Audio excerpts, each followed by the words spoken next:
Hey guys, thanks for tuning in to another episode of the Grab Matters podcast. Today we have a very special guest, a woman rider by the name of Tarah Mikacich. She is a professional wakeboarder from Groveland, Florida, who actually got her start water skiing and did super well competitively there and thankfully made the switch to wakeboarding. We talk women's riding, unique trick of the year situation, coaching, running your own business, how to get sponsors, a ton more with her. She was a great guest to have on. Look forward to you guys listening to the conversation. Enjoy. I approve waterboarding. They're talking about wakeboarding. The thing about wakeboarding, every trick is an invert. Backside. Air railings. A new dimension. All right, welcome back to another episode of the Grab Matters podcast. Today we have Tarah Mikacich. Tarah, how you doing? I'm doing so good. Good to have you on. Two quick questions. One, favorite grab? Stale. Stale. Okay. Wake pants, yes or no? I feel like there have to be conditions. Okay. So, like, there used to be like photos and videos of Tara Hamilton rocking them with like a crop top, and they like match, and she looks so cool. Like that, sure, you're making a statement, do it. But like, I've worn really tight ones that are like wetsuit. Those are no fun to ride in. Yeah. Like you can't bend your knees. So I feel like, yeah, you're making a fashion statement, do it. Like, ride in a tux, like, do whatever. But, like, practically, probably no. Okay. You rock knee braces, right? Yeah, so I used to wear Okay. really long board shorts to, like, kind of cover them. I stayed with them for longer than anybody else did. Those super long ones, like the capris that go all the way down. I mean, they were solid knee length. But now I don't, and I have these hectic tan lines. Like... So, I mean, it's a balance. There's no perfect answer. I feel like with the knee braces, kind of sacrifice one thing or the other. All right, let's talk about the early days. So, where are you from? I grew up in Groveland, Florida. Okay, local. Yeah. Well, I'm the only one. Okay, how'd you get into water sports? Starting. So my parents had a water ski school out in Groveland, and we lived there. Like I lived at the camp. I think they bought it when I was 1. And then they sold it when I was 10. So, like, growing up, I was, at the bunkhouse, at the, dorms and whatever. And my parents would pull me around the living room, the yard, the pool on those little skis that are, tied together with the rope. And they said, we waited for you to ask to go skiing. Like, we didn't want to push you. But everyone in my world water skied. So when I was 3, I asked. And then I learned to water ski. That's not too long after walking, you were getting on the skis. So 3 to 10 years old, you asked to water ski. You water ski for 7 years, right? I mean. No, I water skied for 18 years. I mean for that 3 to 10 years old. Yeah. At the school, so they were out in Groveland. When I was 10, they sold it to the Hansons. So Okay. it eventually became the World Wakeboard Center. But yeah, I skied. I started competing when I was like 7, I'm pretty sure. And then I started winning nationals when I was like 9 and just was just so focused. I mean, I did other sports too. Yeah. But skiing was just like the biggest part of my life. Okay. So skiing early, what are you doing? Just slalom, or are you doing 3 event? All 3 events. All yep. 3, okay. Slalom, And what was trick, and jump. What was your favorite? Trick skiing. Really? Yeah, trick skiing Okay. was my favorite because there was so much to do, and that like if things weren't going well in one type of trick, you just did another one, and that like I just felt it was so open for things to learn, and that was really fun for me. Jumping took a while to warm up because it's scary and you get hurt, and like like when I was 14, I crashed trying to qualify like a day before the like Masters LCQ, and I tore my hamstring and fractured my pelvis, like pulled the growth plate away from the bone. And like, so jumping took like a while for me to get to where I was comfortable. But then once I was, then I really liked it because of like, it's just so intense. Yeah. And then slalom was fun. It's still exhilarating, but it's so repetitive that I would get bored. So like, even though it was cool, it wasn't my favorite because, yeah. Back and forth, back and forth, back and forth. Yeah. What are you going to do? Get another buoy? Like, let's go around another buoy. So Shorten like, the rope a little bit. yeah. But trick skiing was always my favorite. Okay, so 10 years old, though, parents sell to the Hansons. Yep. What happens after that? We moved only like 3 miles away. We were still in the same area, and we had like a natural private lake. It wasn't like a built ski lake. It was just a lake that nobody else was on, and so that's where I skied. And then I had other people that I skied with, and we kind of had like a little tribe that all skied with the same coach. And so like for 2 weeks we'd go to one person's house and stay there and ski with them, and then we'd go to this person's, and then we'd come to mine. And yeah, but that, so like just skiing with my parents, and then getting older where they were like, let's have you ski with some other coaches and get some other input. And it's kind of hard to have your parent be your coach. Yeah. Like that dynamic's a little tough.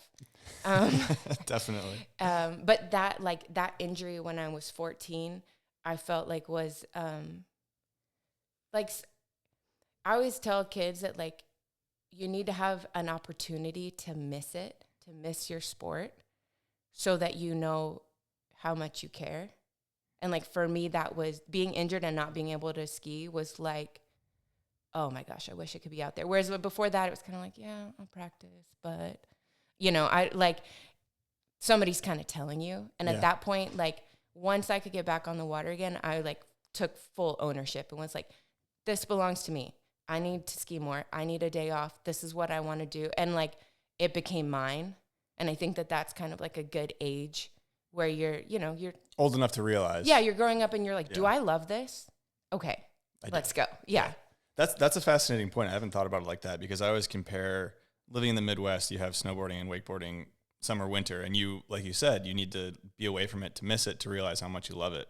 So whether it's an injury or just the seasons changing, if you're in a different part of the world, that's a good, fascinating look at that. Let's talk. I mean, did you get any sponsors in the ski world? Sounds like you were pretty damn good. I mean, yeah. Any attention from? Yeah. Well, I mean, I was fortunate enough because my parents were like very accomplished skiers too.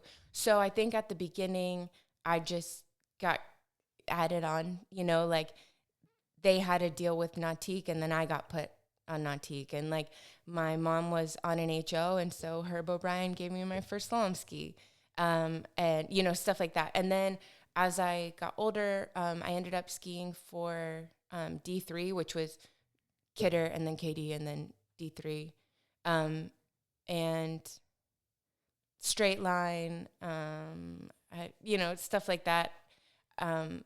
But yeah, I had sponsors. Nobody was paying me, but they were giving me stuff, and I didn't even know that people got paid. Like, I had no idea that was an option. So, but all throughout your teenage years, high school, you're water skiing a ton.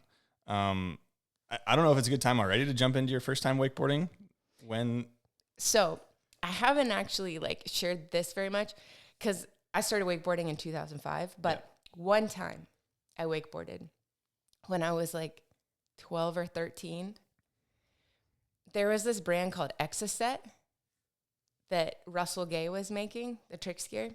And it was this really thin board. And at that time, so this is what it'd be like 96 or 7.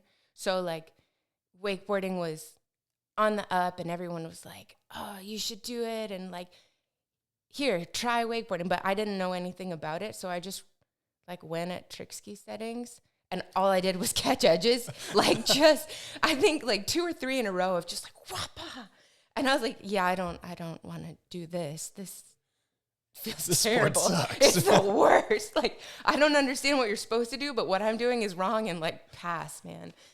So you did do it one time when you were young, and then water skiing until when was the next time that you had exposure to wakeboarding? Okay, so I met Kobe in 2004 at Ronnie and Bish's wedding.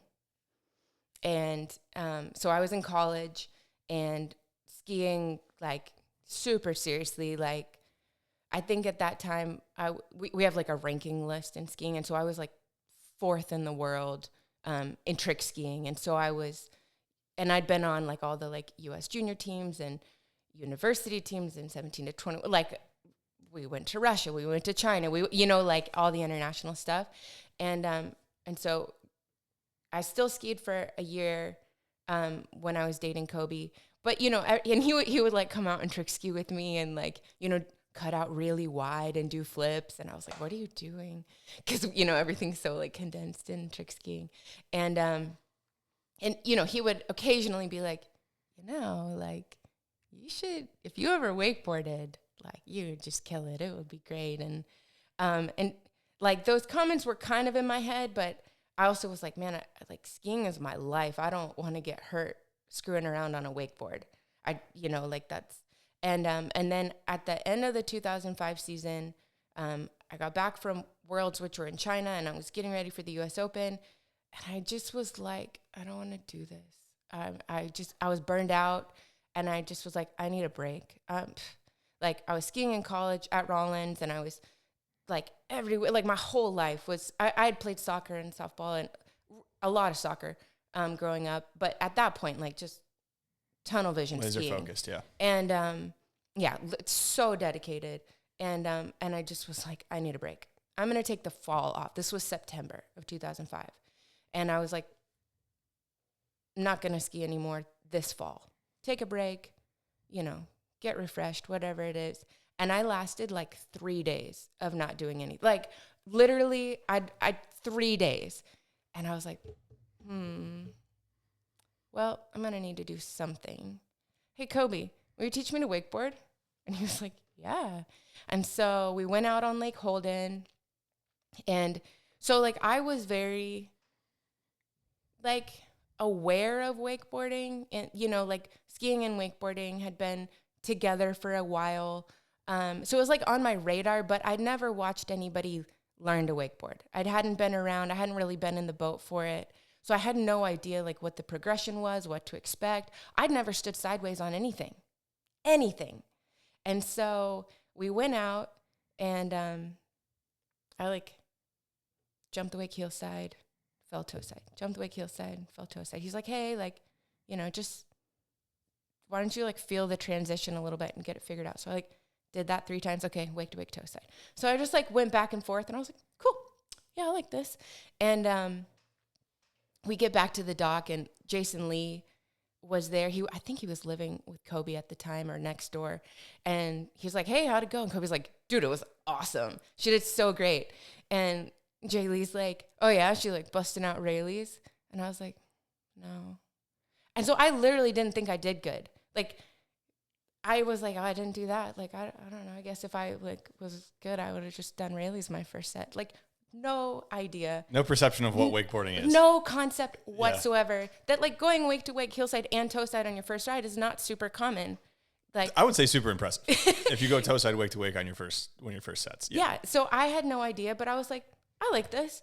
Let's do this some more. And so I wakeboarded 7 days, and I did toe side back roll and heel side back roll in those days, which I could do on a trick ski, but again, it was different. I was sideways, and it was very unfamiliar.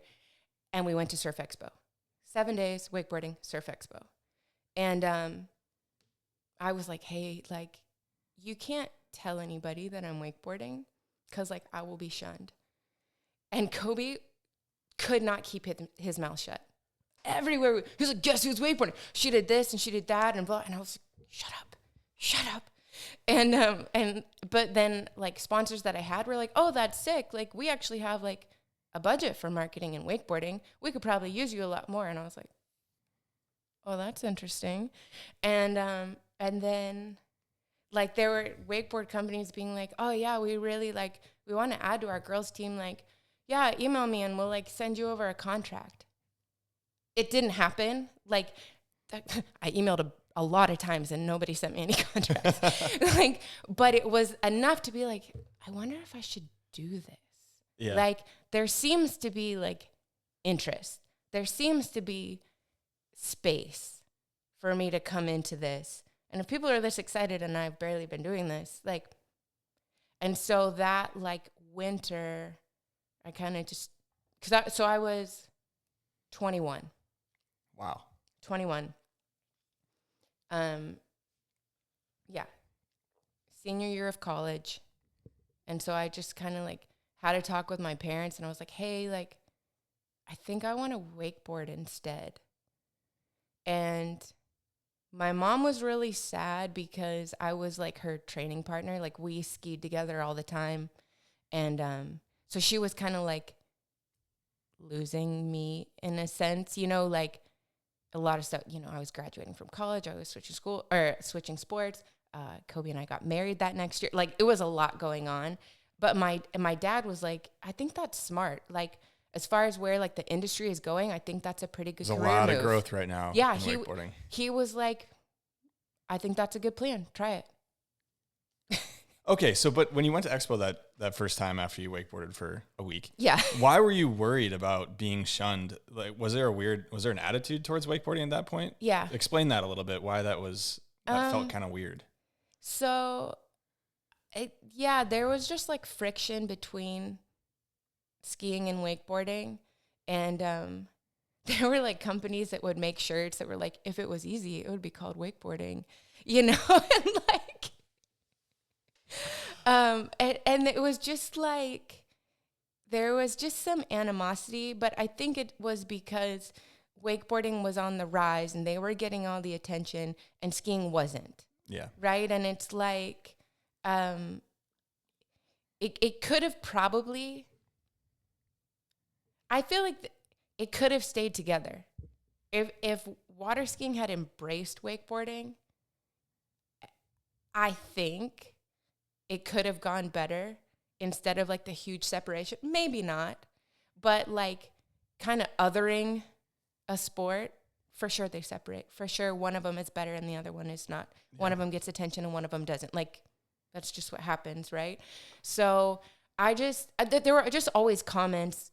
I always heard, just like, it was like an easy target, like, oh, you wakeboard, kind of a thing. And so I was like, they're going to hate me. And which did happen. Like, not a ton, but there were like, jokes like, oh, you went to the dark side, or like, I was like a senior rated judge in water skiing. So I would like help out. I mean, you're volunteering, you're just helping, but I was like, I would work the events and do stuff. And I went to a tournament that was near my parents' house later that fall. And just to help out, they were shorthanded. And so I went there, and this like mom of a girl that I used to compete against came up, and she's like, oh, like, you decided to grace us with your presence. And I was like, lady, I am here to help out so that your kid has an event that like is legitimate, so that she has enough judges for her scores to count. I don't need to be here. This clearly isn't for me. I don't even do this sport anymore. Like, so there was like not backlash from anyone like in the industry that mattered. And like, I still have friends in skiing and stuff like that. But I think it was kind of like, you left us. Yeah. Yeah. Kind of did. I mean, yeah. but pick the right side, I would say, as a wakeboarder. So let's explain that transition a little bit, because those early days, you graduate college, right? You're getting married to Kobe. There's a lot going on. Are you working at this time? Because it sounds like you reached out for some support, but maybe didn't get stuff right away. Yeah. So at the beginning, I graduated college in 2006, and I rode in amateur women that year, like nationals and worlds, and I won them. And then Kobe and I got married that fall in November, and so he and his brother had started a boat dealership in California, going right into the recession. So it wasn't fantastic, but there was just like a lot going on. I think I was tutoring. I was like, I did do something besides wakeboard. I was tutoring. I was running around and tutoring kids and stuff. And then in 2007, decided to start riding pro. Okay, so let's talk about that first year riding pro. Do you have any sponsors at this time? Yes. I was like, let me think about it. In 2006, I didn't. Okay. And I had gone to Nantique because I was on their ski team, and been like, hey, can I just like we'll switch over? And there was a lady working there who kind of was like making it her job to clean house. And I had the meeting with her, and she was like, I mean, you haven't really, like, I don't know why we would do anything for you. You can buy a boat. And I was like, no. And it just like the relationship just ended. Like I had been with them since I was like 9 years old, right? Like they started, you know, including me and stuff. I was, you know, at their photo shoot, you know, and then it was just like over. And so Kobe was with MB. And so I just latched on. I mean, they didn't sponsor me, but I rode behind that. And when I went to Expo again at the end, or, you know, 2006, and had my booklet. Here I am. This is what I do. Will you sponsor me? And Body Glove sponsored me, and O'Brien did. Hyperlight had given me a board in 2006, and I thought that something was going to come of that. And kind of same deal as like the expo before, like I would just email and nobody would answer me. And so I like had met with O'Brien at that expo, and nothing came of it for like 4 months. And then they were like, hey, yeah, actually, we do want you on the team. So that was like January of 2007. Okay. Like just right at the beginning of the year, Pete Surratt came down, and we went out to lunch, and he was like, yeah, this is what we can do, and we want you. And I was like, that's Sweet. Amazing. Yeah, like I was so excited. Okay, so 2007, first year riding pro. You're kind of getting some attention now. What contests are these first pro contests that you're entering in? So the first one that I did was an event called Board Up Miami, which was in Miami in the Intercoastal. And that year, and maybe one other year, if you podiumed at that event, you got invited to Masters. And I got third. So it was Emily Copeland-Durham, Sunny Ann Ball, and me. And so I got to go to Masters like my first year riding pro. I tanked. There was a 1 year gap from skiing at the Masters in 2004 to wakeboarding in 2006. And I was so nervous just being back around the whole like ski community and feeling like a bit of an outsider. Oh, I blew it. Like I just remember like, cause there's no pickup boat, you swim to shore. Okay. And I like swam to shore and just sat there in the sand, and I was like, I'm still gonna have to see people after this. And then we had, I think at that time, there was weight games. There was like 2 pro tour stops that women were part of. And then you had nationals and worlds. So there was like a decent amount of events, and between nationals and worlds, I blew my knee out. Okay, so I want to talk about that. How did that happen? Run us through that injury. So I was trying to learn heel side front flips, and I could do them off the knee breaker at the cable where I broke my knee.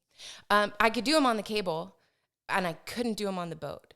And so I kept doing them on the cable, and I was like, just get this ingrained, just keep doing it. And I was a little tired, and I'd been riding forever, and I was like, you under-rotate on the boat. You should try to over-rotate. Why I would try to over-rotate a front flip is just inexperience. But I did, and my front knee just popped in, and I was laying in the water like screaming bloody murder. It was the most excruciating injury I've ever had. And I had to be like, Jeff Roberts jumped in and like drug me, like pulled me to shore, and my knee is like this. Oh my gosh. And Kobe was out of town, and I drove my truck home with my right leg across the like bench seat, and I just drove with my left leg, and I was like, maybe it's just a sprain. Nope. False. So injured the knee. What's the diagnosis and the recovery of that? So it was ACL and meniscus, and I'm still extremely inexperienced at wakeboarding. Like I was fearless.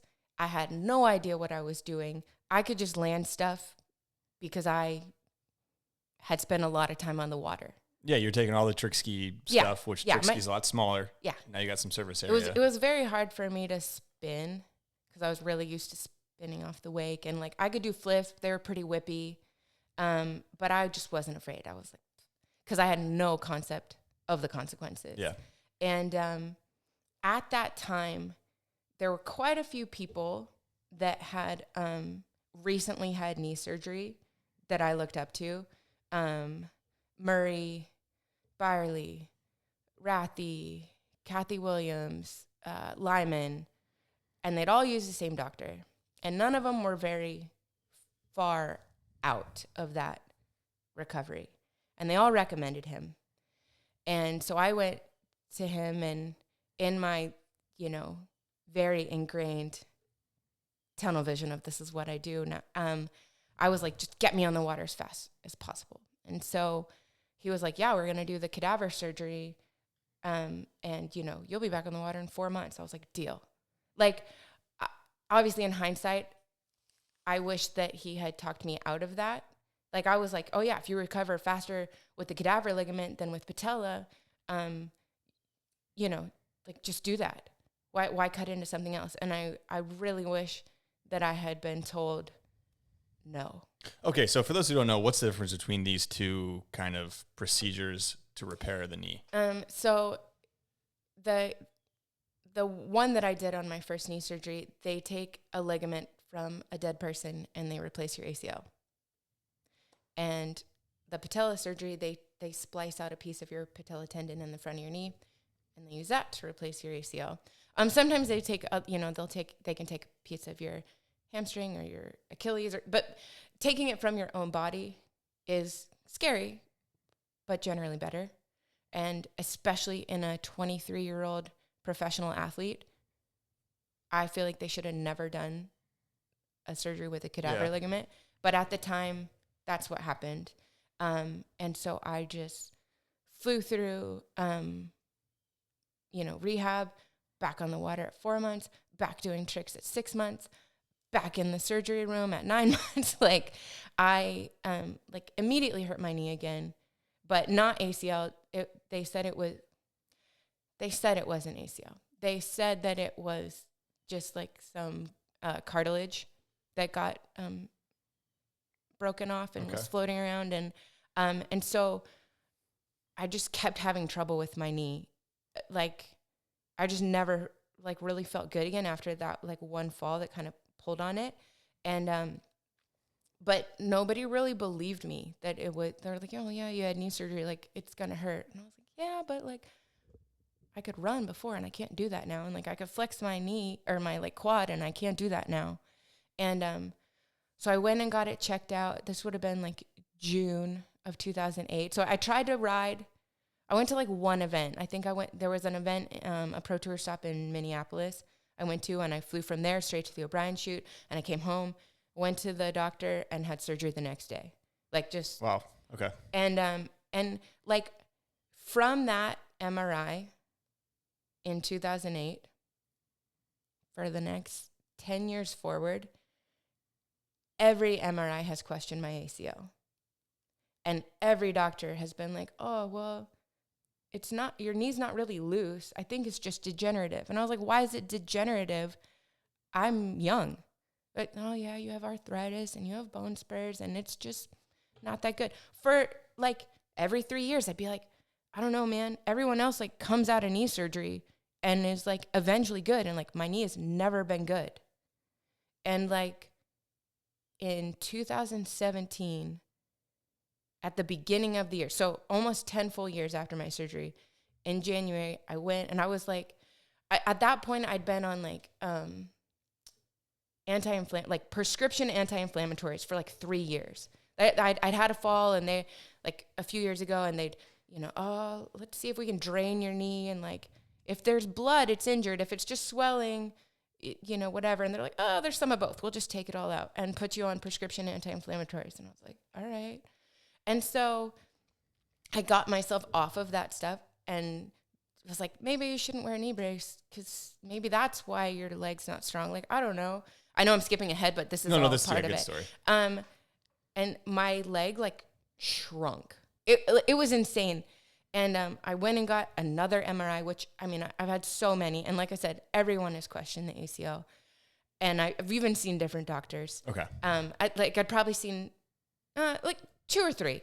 And so then at this time, I just sent it to my friend, Abby Delgoff, who was a chiropractor and in the sport. And I just sent it to her.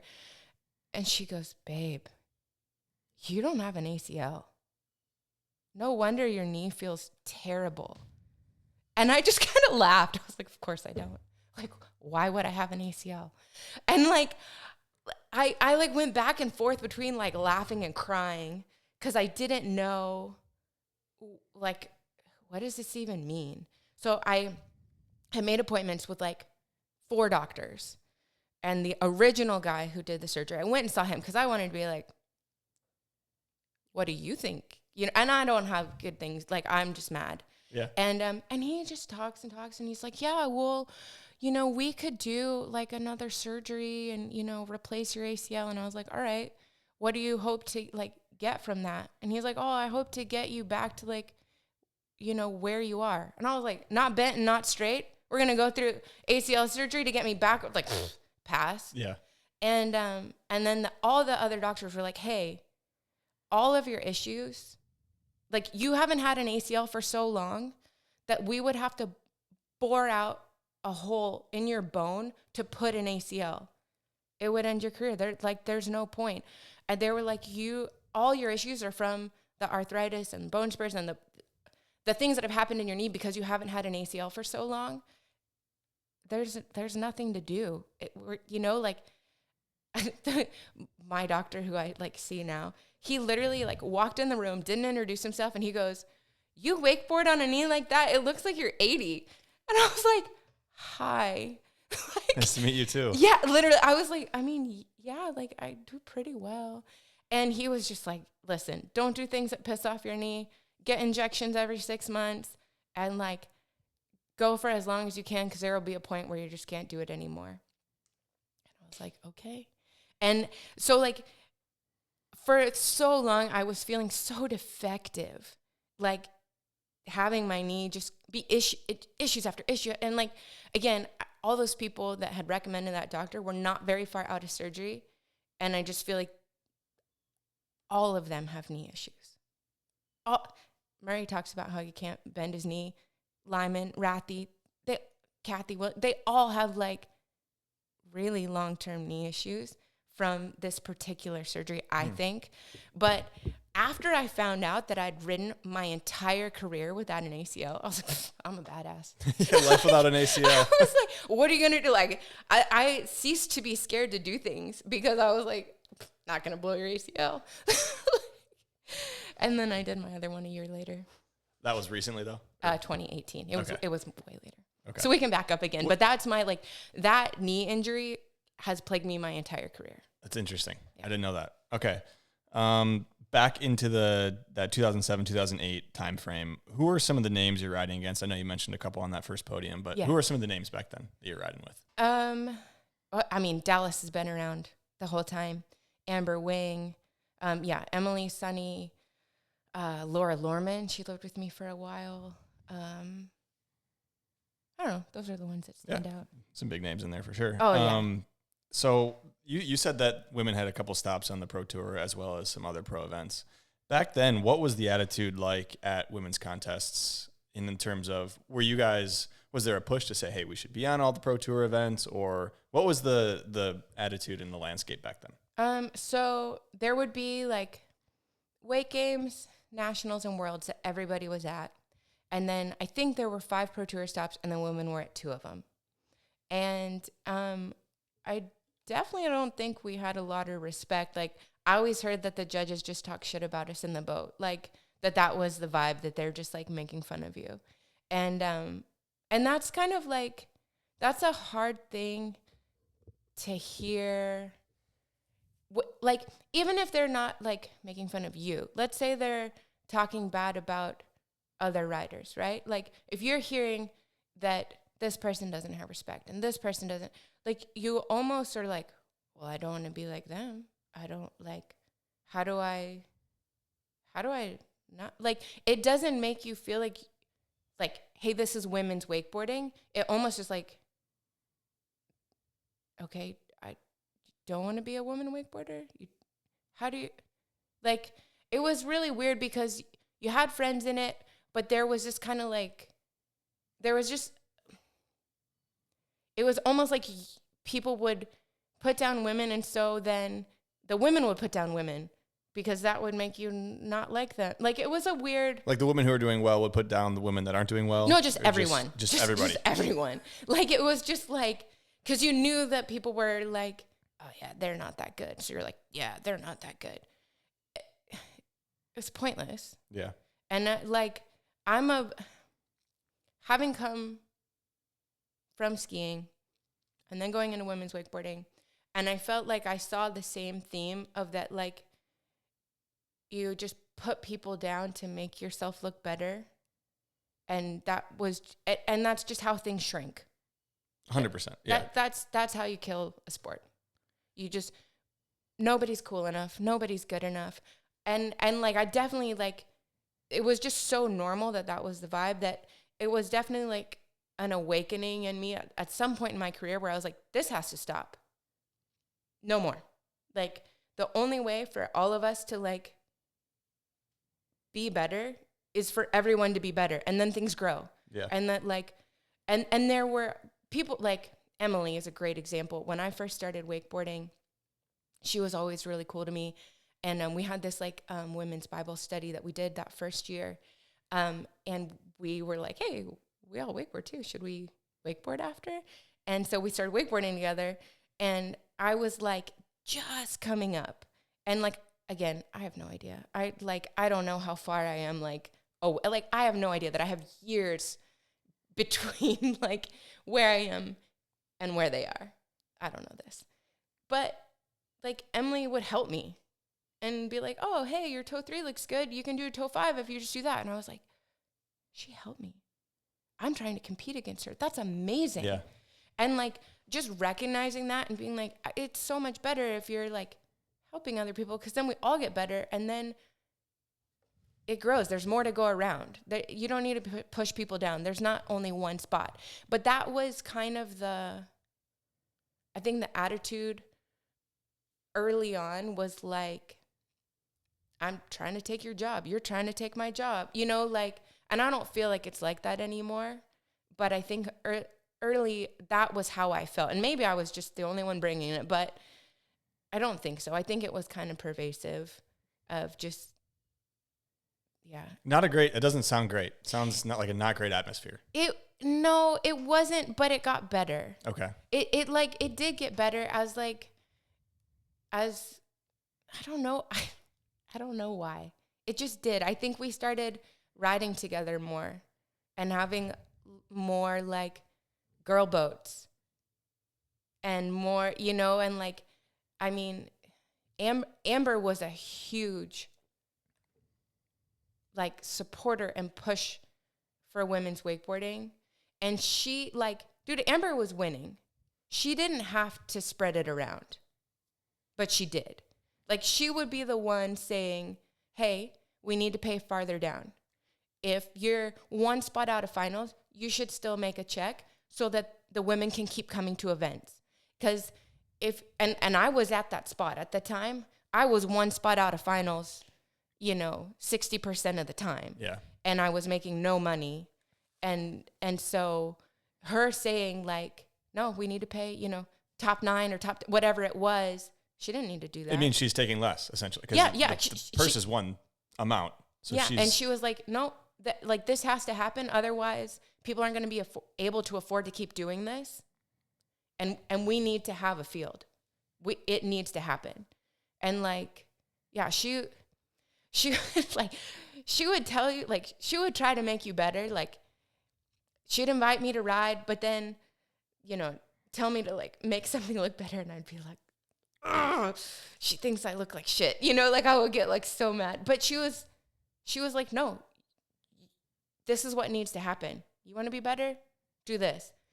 and then you'd find out that behind your back, she was standing up for you. And like, that's pretty irreplaceable. So, I mean, people like that, I think, and again, like, she'd be like, don't do your trick like that. It looks bad. And I was like, but she wasn't wrong. Yeah. You just don't want to hear it. Like, and then she'd be like, hey, do this. And so it would push you and you're like, man, she's winning. I should listen. Like, she knows what she's talking about. Yeah. But I think having someone who was already winning, who was already accomplished and good, trying to bring people along with her, that was huge. Yeah. I mean, like, it was. And we would, Amber, Abby, Haley, me, Beck, like, we'd all go ride together. And then, you know, Kara would come to town or Ash Lugner would come to town and we'd all go out in a boat. And so it started just being like, hey, that looks good. Try it like this, you know, and building each other up more, I felt like. Okay. So in this competitive part of your career, though, I mean, it sounds like you're making a little bit of money. You get some, not maybe when you podium or even you're out of the podium, you're still getting a little bit of money. Are you making a living off wakeboarding in this, you know, these early days? So, in 2008, when I had to have another knee surgery, I went to OWC and I was like, hey, can I coach on your boat lake? And so there were like 4 of us there that were the coaches. And it wasn't long. It was a handful of months. And Kobe and I ended up just taking over the coaching program. And so we ran the coaching program for like 3 years. But I mean, I'd been wakeboarding not very long. I just had an eye for coaching and explaining things. And so I was making money coaching really before I was very accomplished at wakeboarding. And so that kind of was like a huge part of my career from the beginning. And then when we left very suddenly. We didn't have a good like ending. Yeah, we didn't like being there. Like we liked parts of it, but there was just some like management stuff. Okay, some friction. Yep. And so we left. We had students that were like scheduled to be with us all summer, and we had no boat. And we were just like, okay, well, we're gonna figure it out. And there were a couple companies that were offering to give us boats, and they weren't exactly who we wanted to be with. And it was kind of a chance to be like, we're going to take our time and make a decision and like, who do we want to be with? And I say we because Kobe and I were, you know, a unit. And, but this was like April or May. April of 2011. And we were like, we want to be with Malibu. So you were with Nautique, right? Or not with Nautique, but we were using the Nautiques. boats at OWC. And then we were like, we want to be with Malibu.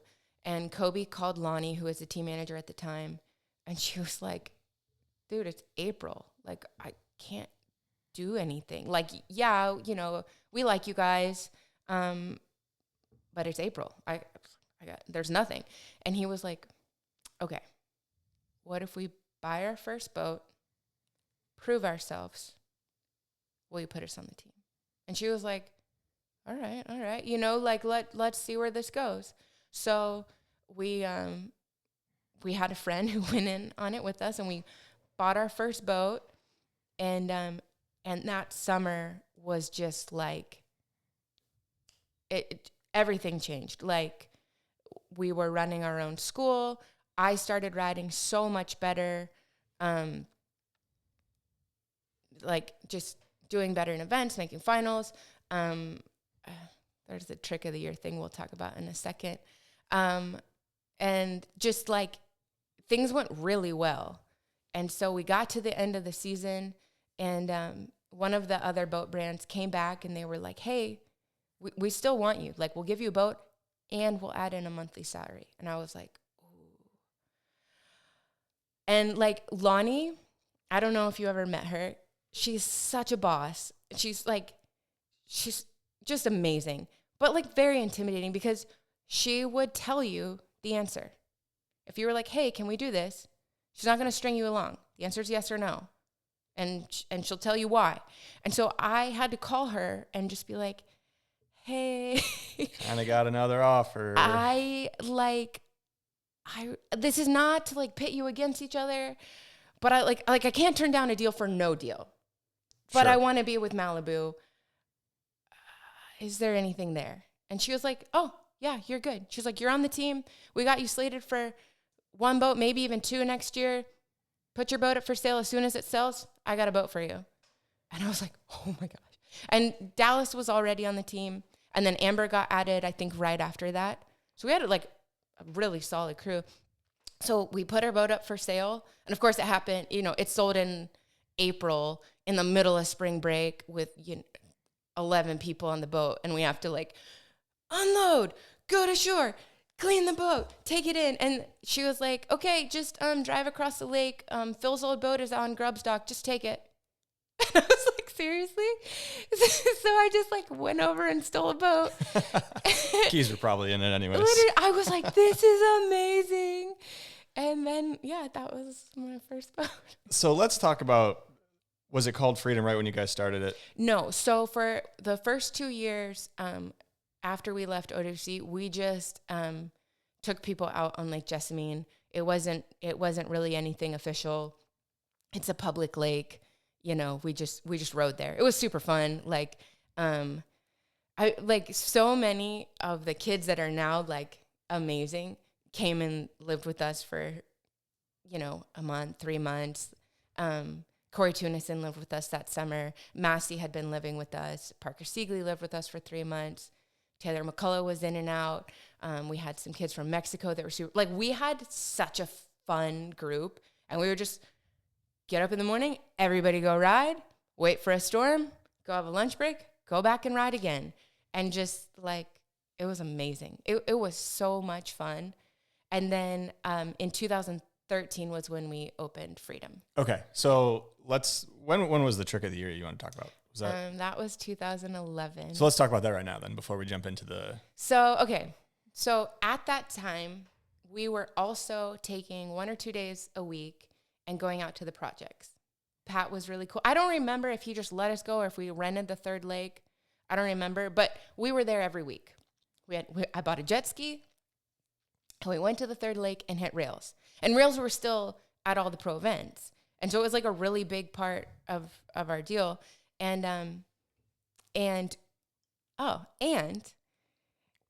we had a transfer box on tour. So like it was pretty hard to learn to transfer on boat. Like there wasn't, one time Megan Ethel and I road trip down to Rixon to learn to transfer because they had a transfer box. So we just like, I went and picked her up. She was like 13, brings like 5 peanut butter sandwiches. And we just like drive down, ride for 4 hours, drive back. And like, okay, now we know how to transfer. Let's do it at 23 and a half. Because like at that time we were riding 80-foot ropes. We were going so fast. And like, you're just like, whapa. And so anyways, Kobe like grabbed one of the Pro Tour jet skis at like the first stop of the year, went out and took measurements of the one on tour, bought a plastic welder, and he and Jeff Roberts built an exact replica of the Pro Tour transfer box and put it out at the projects. So we were doing that, and I as we're going through the summer and Wake Awards is coming up, and I was like, I just really want to have like a submission, right? Like, and there have been years that I learned stuff. Like 1 year I learned toe back off 3, but it looked so stupid. It looked like a toe side back roll handle pass that I was like, I can't submit it. And then, so this year I was like, cable riding I feel like wasn't what it has become. It's 2011, and we weren't even really using flex boards at that time. Yeah. And we had this transfer box, and so I learned to switch 270 transfer 270 off, which I didn't have any expectation that it would win. I just wanted something that was good enough to be shown, right? That was like, I'm gonna have a submission. Yeah. And it was hard to like learn it, but I was super pumped. I got it. Go to Wake Awards, and they don't show a women's trick of the year. They just omit the category. And I was so bummed. Like, I was just so excited that I was like going to be like shown with other people's videos. Well, because back then it was what? It was huge. A ton of people in the room. It was, Surf Expo was the thing. Yeah. And I was like, so anyways, they don't show it. Turns out there was only like a few submissions, and the way that I heard it, some of the girls that rode for like the company that was putting up the money, they didn't have submissions, and they were kind of like, no, like, anyways, they didn't do it. About a week later, we're out at the projects, and Sean Perry, who was like running the Wake Awards at the time, rolls up and hands me $250 and goes, hey, you won Trick of the Year, but like we didn't show it. It's so interesting to me. I was like, what?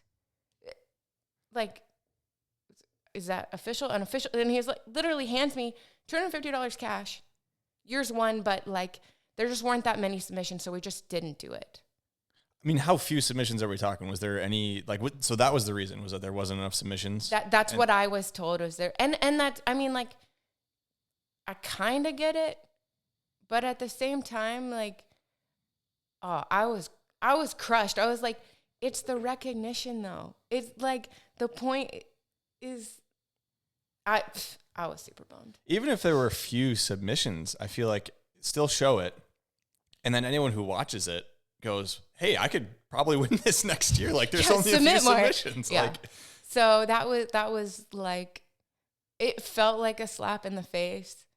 yeah. Like, but you're still like, I mean, Thanks, I guess. do I count it? Like, I would say, yeah, hell yeah, count it. So I won. 2011 Trick of the Year. Yeah. There you go. For the 270 on, 270 out. And that was on the rail that you guys built that replicated it. Yeah. Like, so like doing a transfer on the pro tour at that time, like there weren't that many girls that were hitting the transfer box and actually doing a transfer. And almost nobody was doing a switch transfer. There were like two, I want to say, Anna Hayjack and Dallas Friday, I think. So like the three of us, which I mean, like I wasn't making podiums at the time. So to be one of three people that could do a switch transfer was like pretty big. And then I learned like switch transfer 270. And then I was like, what if I just built on, like it wasn't like, oh, I'm amazing. I just was like, what else can I do to push it so that like I'm up there, So, yeah. Okay. I didn't know that story. So Yeah. that was interesting. $250. Yep. Cash. Cash. What'd you do with it? Just Burned it. No, I'm just kidding. fill the boat up with gas. Yeah. Like I like there was nothing else. It wasn't just cash. Thank you. All right. Well, there you go. So you're on Lake Jessamine with what is the beginning of Freedom Wake Park, but it's just you guys coaching basically, nothing super official. What's the transition period of getting a venue or a place on a lake? So Kobe had been, he had just been researching to find every potential lake in the state of Florida. Like, he was like, we can do our own facility. Like, we could do this our own way. Like, our first year that we coached at OWC, we doubled their revenue of boat lessons with less people. So we knew that we were taking care of people and showing that we cared and, giving a good service. And it was like very rewarding. And we were like, we could really do this. And so he was just like finding lakes, trying to figure out what the deal was. Do we buy it? Do we lease it? How do we do this? And so we eventually found Lake Eleanor, which is where we ran the school, and figured out how to get access and build a dock and get a boat in. I mean, there's no boat ramps. There's no when we first put a boat in, there's like a canal, and we the way the property runs, we went off the street and down the side of this canal, and there's a business right there, and they're coming out with security, and we're like, we're not on your property. And then, but it was so shallow, we took the jet ski and towed the boat out, and it was pretty sketchy. Yeah. And then, oh, can you just take the boat out? I was like, nope, she lives here. So it's a private lake basically is what it was. And you Yeah. guys ended up being able to, like, how'd that work, I guess? We like went down to the county and like got permits and got like licenses and stuff. They had really never done anything like that. But we were just like, listen, we want to be legit. What do you need? We worked with EPD. We just worked with them. We were just like, and they hadn't really done it. And so we would like try to tell them all the things we wanted to do. And they were like, hey, you're telling me A to Z. I literally only need A. Yeah. And I was like, okay. And then you go to the next person. You tell them B. And, you know, and so we just like went through the process. But then like, you know, at the point, one time, you know, we had to have a hearing to put the 2.0 up and do the stuff and like got it approved. And then, I don't know, like a year later, somebody in like a surrounding business who has no access to the lake tried to be like, oh, they shouldn't have that. And we just went down with our full binder. I mean, very stressed out, but went down there and like showed them and they're like, oh, yeah, you have all your permits. You're good. So There you go. yeah, but we were like, they're going to kick us out. No, they're Shut not. it down. Yeah, no. So you guys are you probably took a lot of, I don't want to use the word take, but you had a lot of connections and campers or people that you were coaching at OWC, kind of transitioned into Lake Jessamine, and then now it's going into a full on, you know, not saying that it wasn't a full on business, but you have a lake, you have a dock, you have a boat, you have an area that's just yours. Kobe and I were talking a little bit before this, and he said that throughout your guys' coaching, you know, tenure, you might have lost a few kids due to the fact that you're honest and you're very truthful. Can you kind of walk through that, like not being a cheerleader and being a coach, like the difference between that? Okay. So I'm like, I have so many thoughts. There's right a lot to now. unpack. There's there. so much. And I don't have anybody like specific in mind, but I think that like it's about the rider. It's not about the coach, right? Like if you have a lot of drive and you want to be however good you are, like someone is going to help you along the way. But I'm not going to sit there and BS somebody and be like, if you ride with me, you're going to be a world champion. Like, I just think that's garbage. Like, and when parents are going like, okay, if I pay for 10 lessons, how many tricks are they going to get? I'm like, I don't know. It depends on your kid. Like, people learn things at completely different paces, you know? Like, I'm going to be there to help them and tell them the things that I know, but people don't learn at the same pace. It's not a spreadsheet. You can't be like 10 lessons equals 10 tricks. Sometimes it does, but I'm not going to tell you that. And I'm not going to be like, oh, this is such a good investment. Your kid's going to make all your money back. Like, they're probably not, you know, like I hope they do, but like that's not what the sport is. And like, there's so many things just like being loyal to a company or being a good vibe in the boat that like not everybody wins all the contests. You like Kobe is always telling people like just find your niche. Whatever it is, just find your niche. Not one guy wins contests. One. You don't have to be that guy. You just have to make an impact. You just have, you know, and so like, but especially if parents, they want their kid to be that one guy, like I'm just not going to guarantee that that's going to happen. Yeah. It's totally possible. But I'm not going to say that to you because I just don't think ethically that that's right. I don't know. Well, it's not really because like you said, only one guy. So only one guy. Yeah. So I'm also like, I think I grew up with kind of like hardcore coaching and like, man, if you don't take like actually a hard fall, I'm not going to baby you. If you know what I mean? Yeah. And so sometimes like toughen up, like let's go.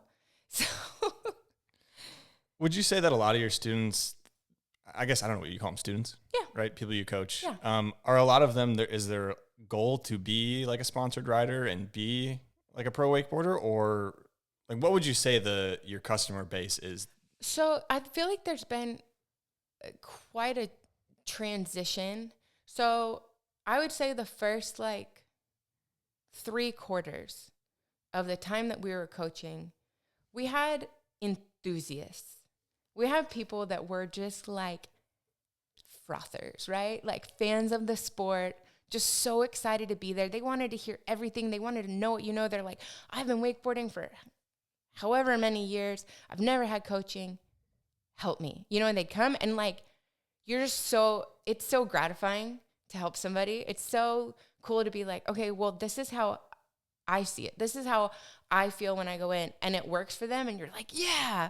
And it's just really fun. And they're like, well, what was it? You know, how hard was this trick for you? And I'd be like, oh, that one was terrible for me, to be honest. I learned it 7 times, you know, or I'd be like, oh, that one came pretty easy. This is what I did, or whatever. I kind of feel that like as the boats got more expensive, you didn't have the same like just group of enthusiasts. We started getting like parents that could afford the boats, and they were like pushing their kids to ride more than maybe they wanted to. And that's not that fun. Like, do you know what I mean? Yeah. If you have anybody that's excited to be out there, I'll stay out here with you all day. I don't like Mizuki lived with us for 3 years. I remember him learning toe 7, and we would do like 2-hour sets because he would just be like, another. You know, like that's fun. Somebody who like doesn't want to ride that much, it's not that fun. Like, I don't know, what are we doing here? Let's so I think there's a lot that we can dive into with coaching, because you and Kobe still do it. That's still what you guys do at Freedom. So let's kind of start at the beginning of like, what's the importance of the fundamentals when someone comes in and they don't know a whole lot about wakeboarding? How do you approach that, and how do you approach teaching them the fundamentals of it? I mean, if they can ride but they don't know a lot of it, right? I just watch them ride, and then I start giving them feedback of things they can do better as far as like body position or rhythm or whatever.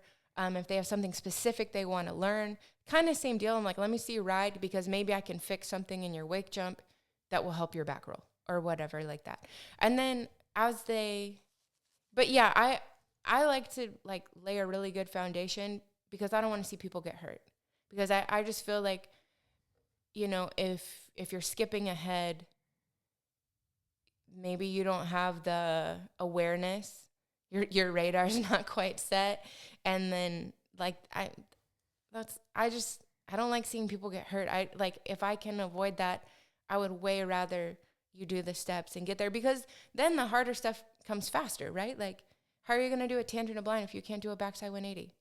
Let's do backside 180s, you know, like, and then kind of what you were asking before about people competing, like helping them line up a run, right? Like, people don't always know that you're not supposed to repeat tricks, or just what a good variety is, what the judge is looking for, how to talk to sponsors, you know, like, it's not just give me stuff.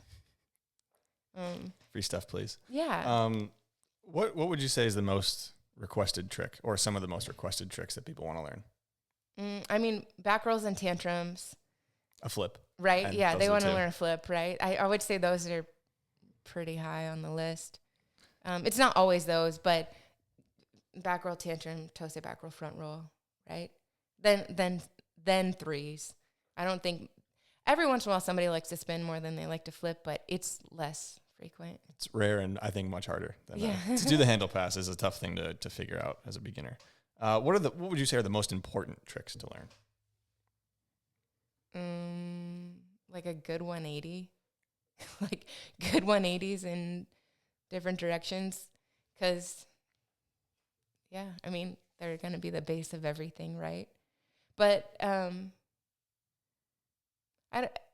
it's just like a per person thing. It Kind of depends on what you want to pursue in your yeah, style of riding. and I mean, if you're trying to compete, that's totally different than if you're just trying to have fun. Yeah. I mean, toe side. Kobe would always joke and call it Tara's toe side camp, because I would just like, you're gonna learn toe side. We're gonna do this. But I like coaching toe side. Like, It's a different animal, different it's awkward beast. but fun. Yeah. You've been coaching for a long time, you and Kobe. What do you like about it? What kind of keeps you coming back year after year to keep coaching everyone? Well, I think it keeps me, like, it keeps wakeboarding on my brain, which, like, if you're injured, it's really helpful to just have it running through your mind. And it keeps you around people that are fun, that want to do the same thing that you want to do. Like, my favorite thing about wakeboarding is having a boat full of people that you go out with and everybody's like cheering each other on. That is my favorite thing. That was the thing that made me decide that I want to wakeboard. When I first started and I was pretty new, there would be like people on the lake.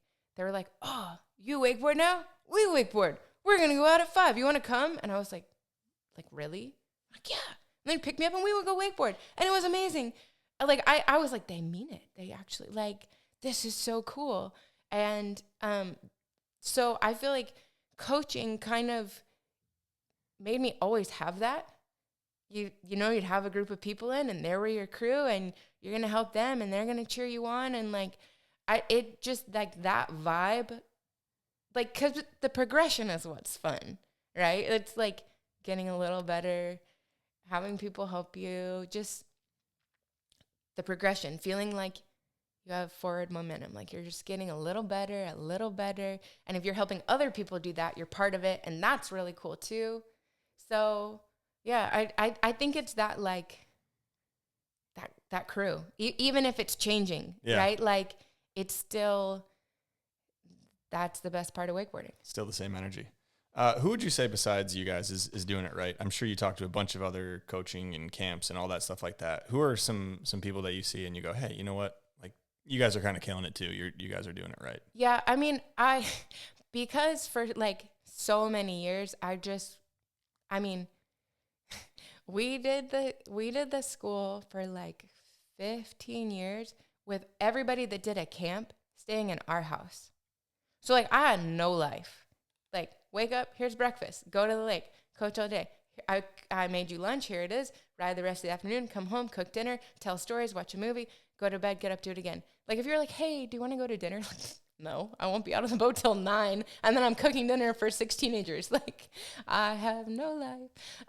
But, like, I did, I've always, like, occasionally, like, just sporadically gone and ridden with Sean Murray. I adore Sean.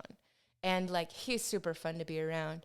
And from like actually, my first O'Brien board got delivered to his house because Kobe lived there at one point. I have no, like, literally I showed up to ride. He's like, hey, I have a wakeboard for you. And I pulled it out of the box, and it was my first O'Brien. I was like, why do you have this? I don't know. So yeah, I mean, I adore Sean. He's fun, and, like, he's just such good intentions.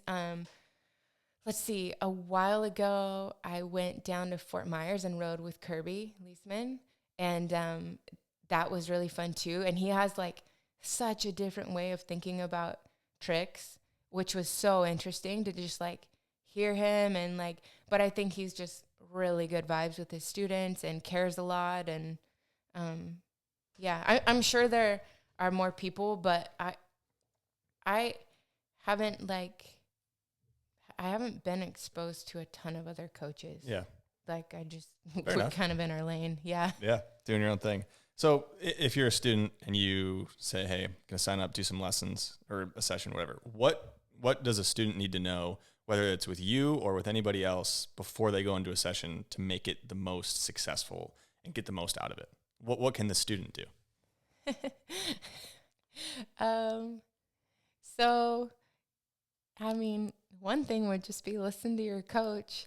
Like, it's not that fun when they're arguing with you. But I say that, and I honestly do that. Like, I'm like, what do you mean? Because it seems like if that happens, this would happen. Yeah. But for me, that's how I, like, understand. Like, if you're like, hey, put weight on your front foot, I'm going to be like, okay, why? Not because I don't believe you, but because I want to understand how it works. And not everybody thinks that way. But one of the, like, best pieces of advice that I could give to somebody while they're, like, trying to get better is that you can only think about one thing at a time. That's it. So you have the option that you can be out there judging yourself telling yourself, why is this taking so long? I can't believe I can't learn this. This is really, everybody else can do this. Or you can think about the thing that's going to, like, wait for the top of the wake. Whatever it is, keep your arms in. Whatever it is, you can focus on that, or you can be busy berating yourself. You can't do both. And if you're out there going like, I need this trick, but like I can't learn it, blah, blah, blah, blah, blah. You are not thinking about the thing that is the key. So whatever it is, like you need to shut that off until you're off the water. You can go through your breakdown later, but like you can't do it while you're trying to get better. It just doesn't work. And that is my like literal best piece of advice. Okay, so at the cable and on a boat, I feel like you always see a lot of people, I'm just kind of re-emphasizing this, is that you see someone who maybe isn't an experienced coach, but they're a good rider, and the person comes back, either they're trying a trick or they're just trying to get up, and they give you 6 different things to try and remember. And I've seen it happen at the cable, not so much on the boat, but they think about 1 or 2 of the things that you tell them, and then they forget the other 3 or 4 because they just aren't capable of holding that much knowledge and memory right away as they go to start wakeboarding. So segueing off of that, not so much on the cable, but more on the boat, what are the key things just for someone who wants to learn how to get up on a wakeboard? So people out there, if you're having someone who is on your boat, they never wakeboarded, what are the key things, not 10 things, but the key few things that you would tell someone? Right. Okay. So what you're saying, like, I think of it in a process. Like, if we can check one thing off, you can get that ingrained, and then I can tell you the next thing, right? And so I would say the thing that is missing almost all the time when people are trying to learn to get up and they can't do it is that they don't bring the board under them when the boat starts to pull, right? Everybody knows you're going to have your arms straight, you're going to have your knees bent, you don't fight the boat. But when you're sitting there, the board is like this. And if when the boat starts to pull, if you can bring your heels by your butt or point your toes at the boat, whichever, if you can do that, the board will rise up. The water. That would be my biggest tip, is that, like, that's the thing that most people miss when they're learning to wakeboard. And so people don't realize that they do that. And sometimes people are still trying to get up sideways and just face the boat. But that key is the one that I feel like is missing the most often. And I think pairing that with one thing at a time is going to help a lot of people, whether you're learning a new trick or just learning to get up, is not to overwhelm or flood people with information. Because I'm sure when you're coaching, you can identify someone doing something wrong and you have the solution to that problem. But I'm sure you probably identify other things that they're doing wrong as well at that same time. Yeah, you're like, but one thing at a time, right? Yeah. If you can, because there's so many things. Like, everything I know about wakeboarding, like, we'll just start with, like, I want you to look where you're going. Okay. I do want to talk about cable a little bit, because it sounds like you did ride cable back in the day at OWC when you busted your knees. Yeah. After that, did you do a lot of cable riding? Yeah. Well, we were there every day. And, you know, more time on the water is more time on the water, right? So I rode cable a lot. Kobe, he said this the other day, and I didn't even know that he thought this, or he was like, you are like such a better cable rider than a boat rider, like when we were there. Because I rode cable all the time, and like, but so 2 things. Once we left, I wasn't going to go back and ride cable. And we were so busy, like, it just wasn't. Every once in a while, we'd drive out to McCormick's or go down to Rickson and take a trip, and it was fun. But also, like, most of the people that were, like, competing at cable, they would go to a cable park for 2 weeks and practice there and live there. And, like, who has time to do that? Like, I didn't have time to go 2 weeks I barely had time to go 3 days to an event, you know? So it just kind of became unrealistic. I always really enjoyed hitting rails, kickers less so. But rails, like, so fun. I really don't do it hardly ever anymore. So like, we built that transfer box. The very next year, they changed it. On the tour? The very next year. And then a few years later, they stopped having rails in the contest pass. But we used to, like, everyone would be blowing up Bish's phone, like, what's the setup? How many tricks? Because you didn't know where they were going to be.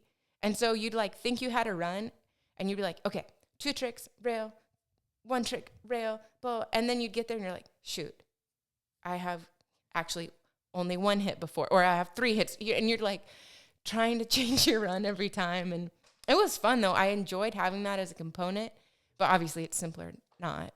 Yeah. So you were an athlete and a coach for basically, I would say, most of your professional career, if not entire career. It's, again, like Kobe's my like biggest influence. And he's always kind of like, yeah, you like an athlete will, you know, ride and have fun and get really good. And then they'll get good sponsors and then they'll have responsibilities. And then, you know, and they'll start doing, and I was like, I got great sponsors at the beginning and responsibilities at the beginning. I've never just, hey, it's just me. I just want to play around. Like I have that more now because like there's new owners at Freedom and I'm just coaching there like a couple of days a week. And so now like I have a boat at my house. I never did before. We just kept him at the school because I was there 100% of the time. Yeah. So like now I have a boat in my backyard. It's totally different. But I just didn't have that at the beginning because we pretty much were always coaching. Yeah. Yeah. So do you want to talk about, you know, the kind of transition, not out of Freedom, but the change that happened? I mean, when did that happen? And kind of it's been like 2 years now. It's just a slow transition of us kind of like having less responsibility and the new owners having more. Yeah.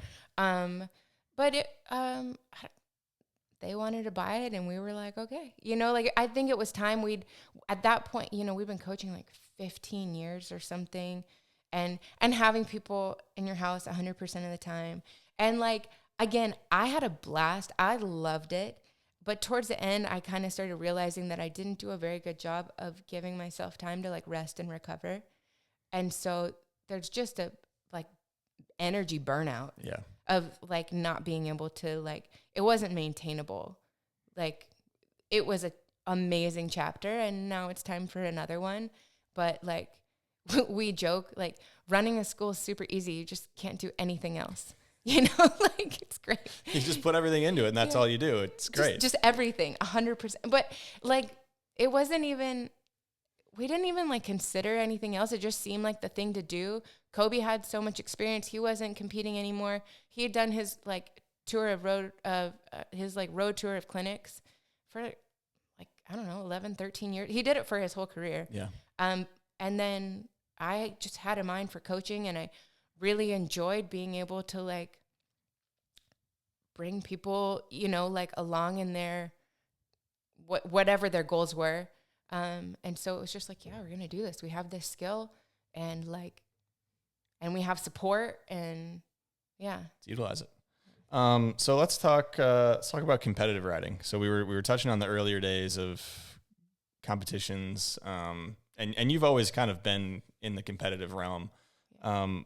As it's changed, do you think that competitive wakeboarding has gotten better or worse as it's evolved?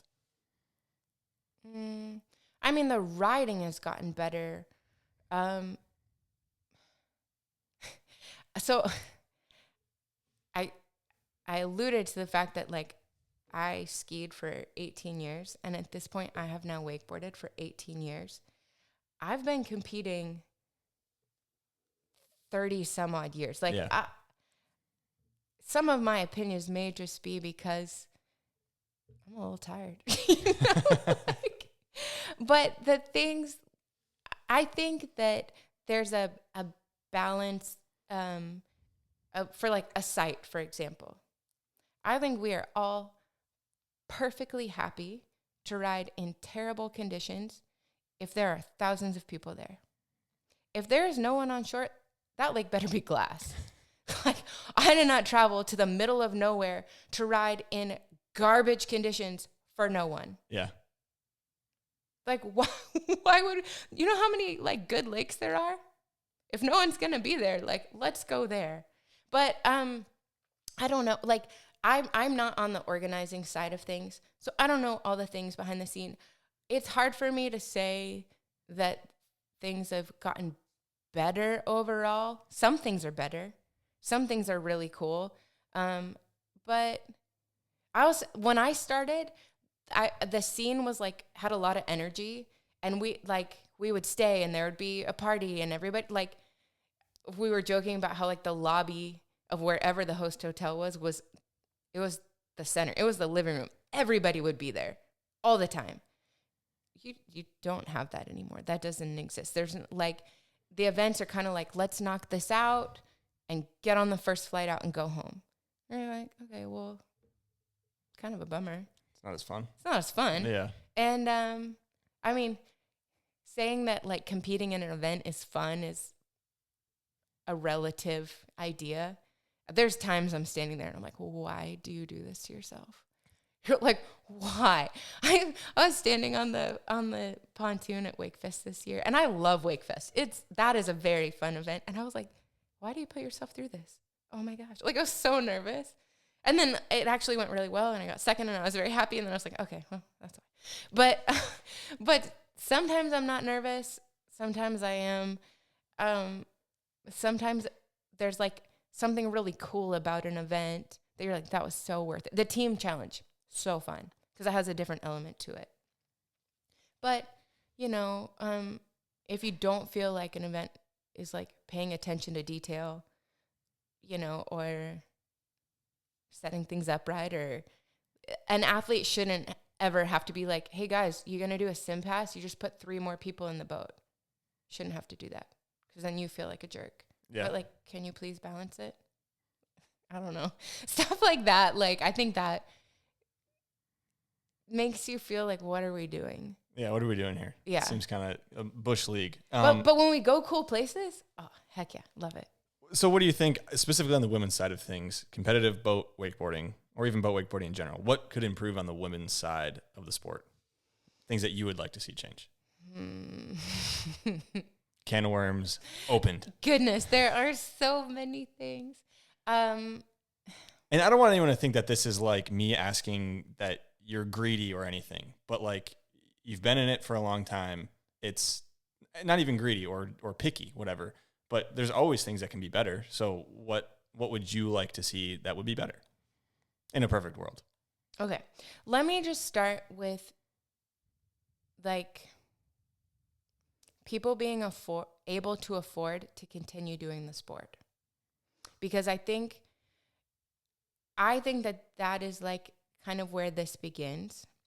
That I think there's a lot of young riders coming up that are really good. And this is at all times, not just this year. It's at all times. There's always young riders coming up that are making a push. They're not extremely experienced. And so they're probably not getting a ton of support. Occasionally, they'll have something breakthrough, right? They'll make a podium or they'll do something. But it's not a given. And to be able to outlast that educational period of the sport, you have to be able to financially make it, right? And so there's a lot going on there, because you're going, okay, well, companies, we would love to see you support more than one woman on your team. But on the other side of that, those athletes have to understand that they have to bring something to the table other than a hard trick. Because companies only support riders to make money. That's why. It's not because we think you're cool, right? Like, they're not going like, you're so cool, can you wear our stuff? Like, no, they're hoping that other people will be so influenced by you and want to be like you and want to do what you do that they get the same things that you get. And so young riders sometimes bring that to the table, but not always, right? Well, contests then, if they're only paying finalists, those people in the bubble can't outlast it. There's a point where parents go, hey, we're not paying for this anymore. Or you're like, I've been paying for this and I can't afford to do this, and I have to move on and make a living. And so I think that is the point of like paying down a little bit farther, keeping the field large enough, because there have been events that I don't want to take away from them, like adding to the women's purse, right? Like, a lot of events have added to the women's purse, and that is huge, and we're grateful for sure. But sometimes they only add at the top. and they take away from those lower spots, right? The guys are getting paid down, let's say 16. I don't know what it is, but let's say it is. And then they'll be like, hey, we did equal podium prize money. Isn't that great? And you're like, you only paid 3 or 4 spots. Like, of course the field is going to get smaller. And then they're going to be like, oh, there's not that many of you. And you're like, nobody can afford to do this. So I do think that is the point where you lose people. That if they can't make money in the sport, or at least be like breaking even, it's worth it for me to keep going to these events and be in that 6-7 spot until I like make it where I can be more at the top. You just lose people and it atrophies. And then they're like, well, why should we give you money? There's only 9 of you. You're like, well, there used to be 18, but I think those are the things that always stand out to me, because like I did it, but dude, I didn't make money for a long time at events, and I was in that spot for a long time. I had another career in the sport as a coach, but not everybody's going to do that. Oh, that's a rarity, I would say. Yeah, it's pretty like uncommon. But it is on both sides, because I want there to be more than one woman on each team, because if you see that, right? Like a lot of us are the example. Like right now, I am the woman on O'Brien. Like I would love for there to be more girls. Beck is the one at Hyperlight, right? Like there's a lot of that. And it has, like, there was a time on Malibu where it was Dallas, Amber, me, and Georgia, Gregoria. So we had 4 of us. Over time, like that changed, not because they were like, we don't want more girls. And it became, now it's just me. But you also have to be like, as somebody coming up, is it only about you? Are you only promoting yourself? Or are you bringing something to the table of value? Can you sell boats? Can you sell boats? Can you sell product? What is your niche that makes you valuable? Yeah. That they're like, we would love to have them as part of the team.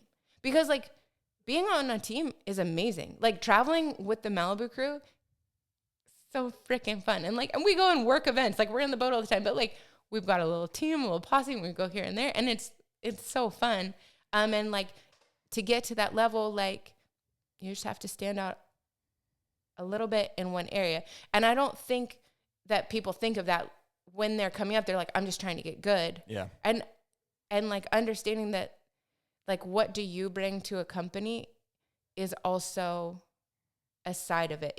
You can't just blame them and be like, oh, you don't pay people. Like, give them a reason to pay. Yeah. And that's like not an excuse, and it's not a put down. It's just the other side of it, because people are still getting sponsored.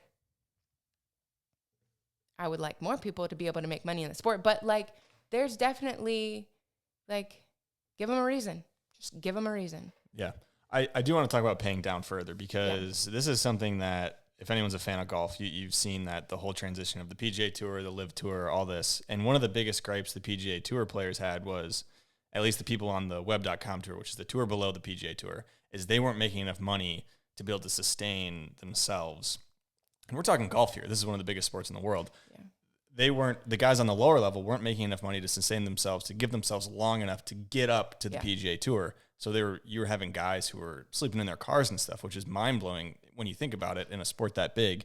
And that was one of their biggest transitions, is taking the money. And in golf, you don't need anyone at the top to take less. And I don't even think in wakeboarding you would need people to take less. I think you would just need to find a little bit more money. Yeah, there's money in the sport. It's very important to pay down further. I think that every contest should pay down way further than they all do, because if I'm Joe Schmo and I enter a contest, I can't beat Corey Tunison, I can't beat Nick Rappa, I can't beat this and that and the other. But I could maybe squeak out like a 6th place or a 5th place. And then in a few years, who knows what will happen. But if that guy sees that it doesn't pay down that much till 5th, 6th, 7th, 8th place, they're just kind of give up on it, because there's no path for them. Yeah, there is. It's just like, some people have like meteoric rises and they just are immediately at the top. But a lot of people are paying their dues for a while. And if you can kind of, like I said, break even or get close, make some of your money back while you're not the person, or you're not, like you're not making finals guaranteed yet, or what, I'm not guaranteed, but like there's a crew, you're like, those 6 are going, like they probably are. Yeah. Somebody could mess up, but like most likely this is, and there's a phase that it just takes a while, and if you can, just pay farther down. And I'm not saying everybody gets paid, but I am saying that definitely makes the field bigger. Yeah. Just because you're like, oh, I could travel to that one. That could be worth it. It makes the longevity of the sport and as well the progression of the sport both go up. Because it keeps together. people in it. Yeah, totally. 100%. What is, speaking of women's side of wakeboarding, what is the WWL, which is the Women's Wake League that started this year? What is it? What's the future hold of it? Kind of, have you been involved in the behind the scenes at all of that, or more so just an athlete? So Jason Smith, who is actually, he and his wife are the ones that bought Freedom. And they have a daughter, Kit Smith. She just turned 14, and she's a great junior pro women's rider. And Jason was just like, we need to do this. It needs to happen. And like a lot of people have been like, why don't the women have, their own events? And like, yeah, we should do this. But instead of like hoping that somebody would do it, he's like, I'm making this happen regardless. It's happening no matter what. I'm making it happen. And so he would kind of have like meetings with some of the pro riders and kind of bounce ideas off and just kind of, hey, what if we did it this way? Would this work? And, we'd be like, yeah, I think that would work. You're like, well, you got to consider this sometimes happens, or, whatever, because I don't think that he's done other events, and so he'd be like, with the judging, should they talk or not talk? And we'd be like, well, generally they should have their own opinion and then converse a little just to be sure that they're not way off from each other. Like you shouldn't have one person telling everyone how it is, but like the communication isn't always a bad thing, because sometimes somebody didn't realize how good a grab was, or that was switch. Yeah, or that was switch, and they're like, oh, dang. So like having a little conversation is not a bad thing. He's like, all right. So he just kind of was like, I'm going to make it happen. And so the Freedom has expanded now. There's 2 lakes. They're less than a mile from each other.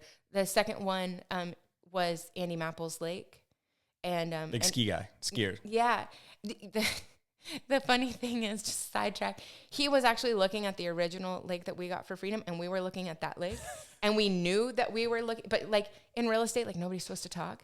And I just called him, and I was like, hey, I know I'm like not supposed to know this, but like the lake we're looking at would be really good for slalom skiing, and the lake you're looking at would be much better for wakeboarding. Do you want to swap? And we did. and then now, they're leasing Andy's lake from Dina and Mike as like, it's like an overflow lake. They use it when they're super busy and stuff like that. And so, but that lake is glass all the time. And so, Jason was just like, I'm going to make this event happen. Like, obviously we want support, but he was like, I'm going to do it with or without anybody, and just made it happen. He was definitely getting input from the women, and, you guys came together to try and to figure it out. Well, yeah, to like explain, because the format was different. We did it. He wanted it to be kind of like Formula One, where like what happens on the first day matters for the second day. So like there was a winner for day 1, and they made like pole, right? But it was like a little bit of money, and then if you it was kind of complicated. But if you made finals, then there was like another one, and if you're podium, you were all the way through to finals on the next day. If you made finals but you weren't podium, you had to ride again against the people that didn't make it. And so we rode a lot. I think I rode like 4 times. Okay. Is that also part of the goal with that, is to get everyone to be riding a lot? Yeah, because he's like, it really sucks if you go someplace, you get 1 ride and you're done. Yeah. And so so there was a lot of rounds, and the pro women had 4 tricks down, get a score, 4 tricks back, get another score, take your best score. So you were supposed to know like where you stood, how much to push it, stuff like that.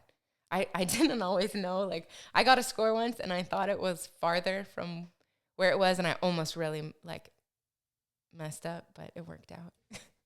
I was talking with Jamie. I don't know if you listened to that one yet or talked with her about it, but she doesn't want the guys and the girls to be separate.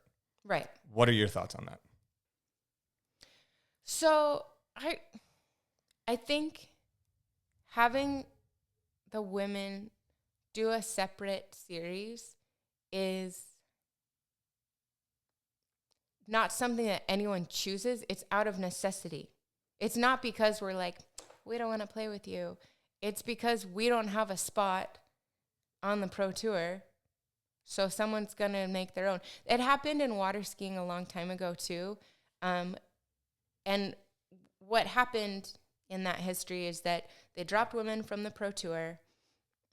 Jennifer Leachman and a few other ladies were like, fine, we'll do our own tour. And they made the Women of Watersports, the WOW Tour.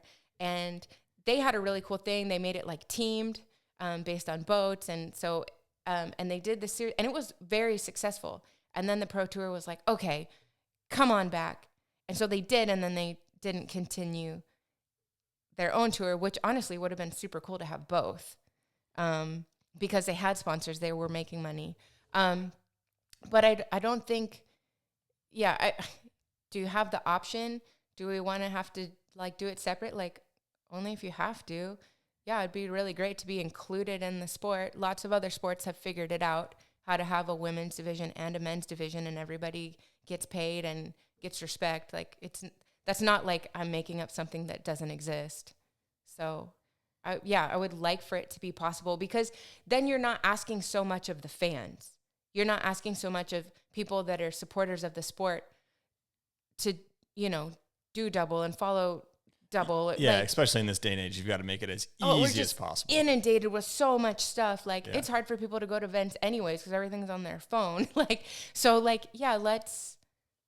Let's not make it that hard if we don't have to. But if you have to, you got to do what you got to do. Yeah. I guess, what do you think in the future that the women could bring to, you're not on the tour anymore, but what do you think the future could hold in terms of like comparing that to the water ski tour, which is awesome. I've never heard anything about that because it's water skiing. I don't really follow it. But like, what do you think the women could do that would be similar to the thing that the water skiing women did? That would bring a unique flavor that could get their own sponsors and be sustainable on their own. Yeah. One of the things that I've been like talking to people about is the idea of a series that doesn't have one single boat sponsor, because I think that's asking a lot.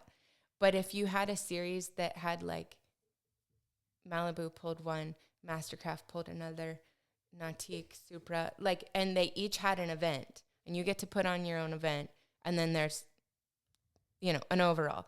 And that you could, the way that they did it was they had a Nautique team, a Malibu team, and so it's also a good way to get more upcoming riders involved with the teams. So like, for example, Beck and I ride for Axis in Malibu.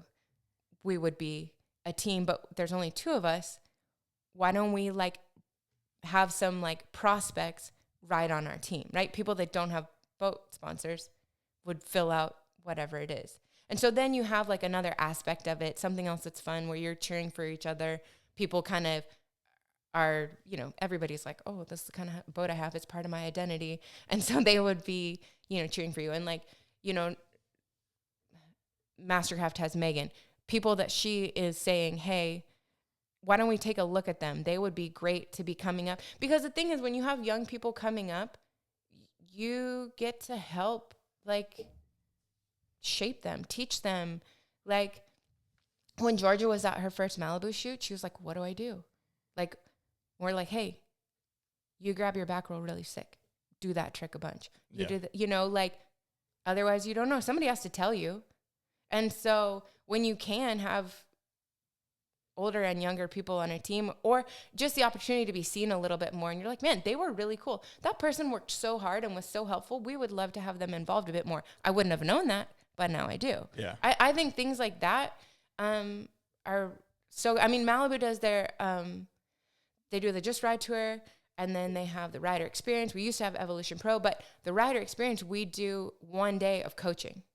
So people are in the boat. They don't always know who we are. They're like, oh, do you wakeboard? I'm like, yeah, I'll help you. Yeah, I'll help you.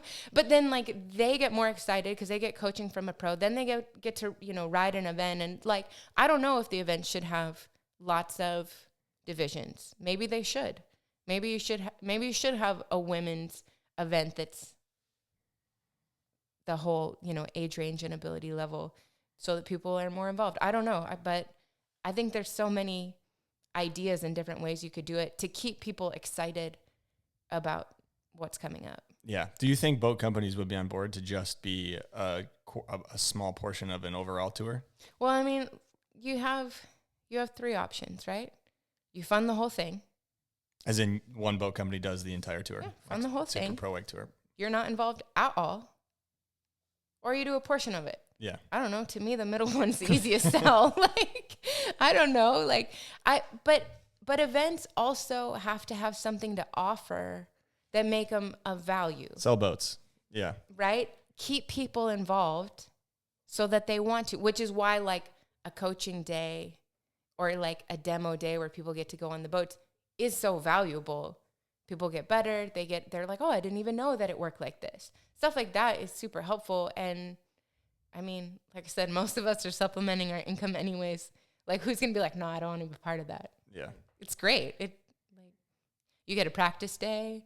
You get to meet people that love what you do. Interesting. I think, that's just an interesting thing to think about. I love the team aspect of things. I know boarding and board sports aren't team sports, but I think a lot of events that do a team aspect well is almost more, it's almost easier for the general public to follow. Yeah. So I think that's worth exploring for sure. So what's the future of the WWL, Women's Wake League? Is there a future, or is it kind of up in the air right now in terms of what's going on next season? Or you don't know? I don't really know. I felt like the first one was kind of just like a proving ground, right? Like prove the concept. Yeah. And it worked. I think obviously it would be great to have some industry support, but I don't know. I think the goal is to have it be a series. Yeah. That it's a multi-stop thing. But I don't know the answers. Yeah. There's a lot to figure out. I mean, there's a ton to figure out. Yeah. I mean, putting on events is like, there's a lot to it. I definitely like have respect for the process. I'm not like, oh, just go there and do it. Not that easy. No. Oh my gosh. Corey Wilson, like she works so hard. Like I've seen her, she's got like an iPad and 2 cell phones and she's like doing everything. Well, and she's Brooks Wilson's wife. So that's gotta be hard work anyways. Let's talk about just stuff right now, currently. What do you see that's going on in wakeboarding that you like? Who's killing it? What's keeping you stoked in wakeboarding right now? I know it's the end of the season, so maybe a little burnt out, but it's like in general, a break. In general, no. Like I said, I like traveling with the team. Like we go to all these rider experience events, and there's usually like 4 or 5 of us. It's really fun. It's one of my favorite. Like me, Beck, Luca, Chad, on the rig, just like, where should we go to eat tonight? Oh, we're going to go to this bougie Italian place. Like, I don't know. And then we're in the boat judging and we're helping people. And like, dude, Luca and Massey are amazing in a boat, cheering people on, like being authentically enthusiastic, just like helping people like keep their enthusiasm in the sport. So fun. And like, obviously like Beck and I, like we help everybody, but we focus on like the girls coming up. And like, it's cool because people are always like, oh, I've never had a woman coach me.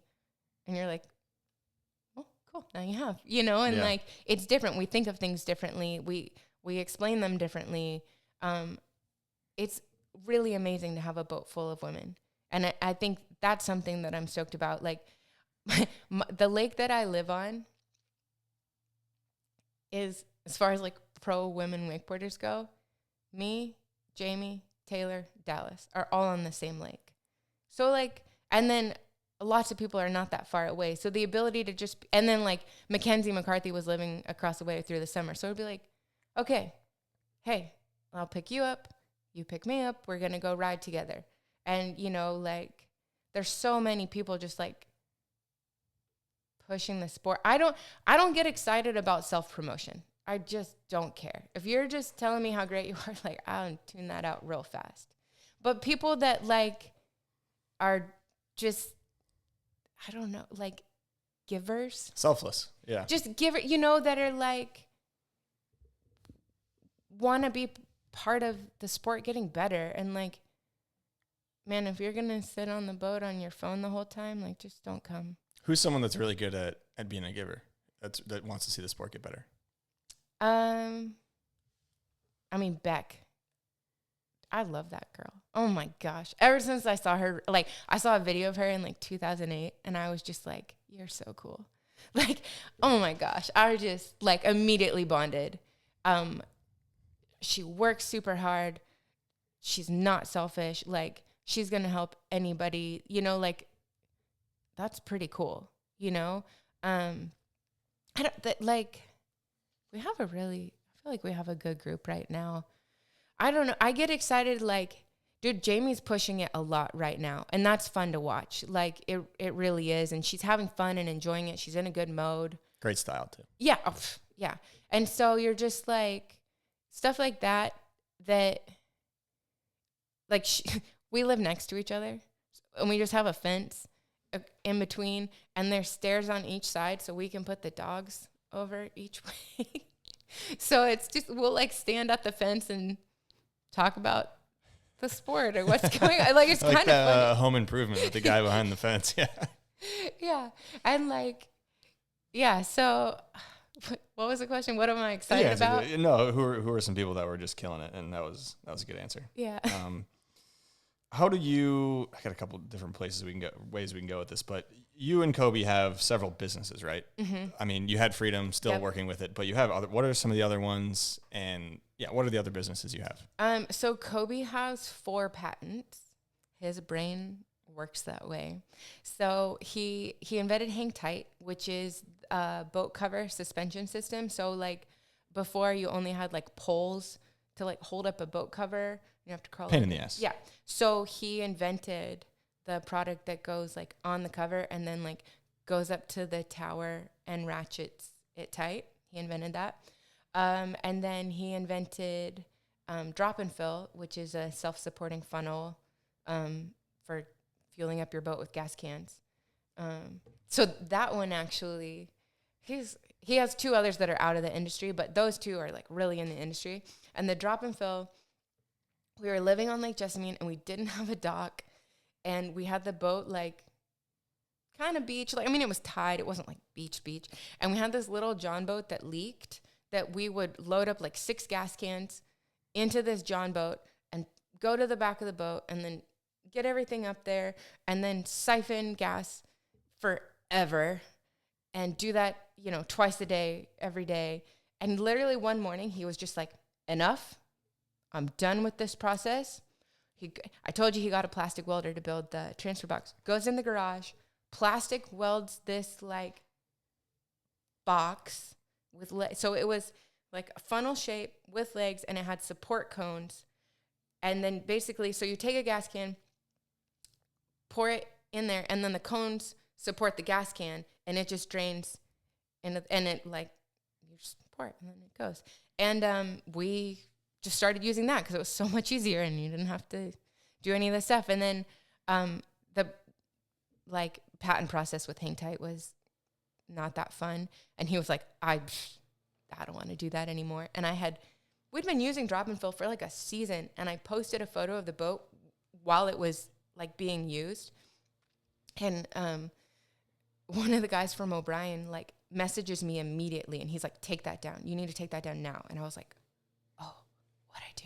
You know, like I was like, okay, why? And he's like, you need to get a patent on that. Don't show it. And I was like, oh, I thought I was doing something wrong. He's like, hurry up and get a patent. So we did. And yeah, we're actually sold out right now, but it's been going really well.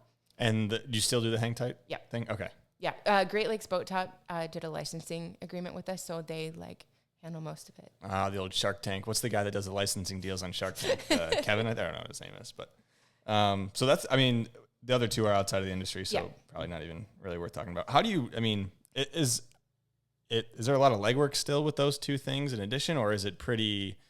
It's a business, so it's not smooth sailing, but yeah, I mean, there's less with hang tight that we have to do, but with drop and fill, we're very involved, and it's a lot of work. It's good, but it's we're like a fulfillment center.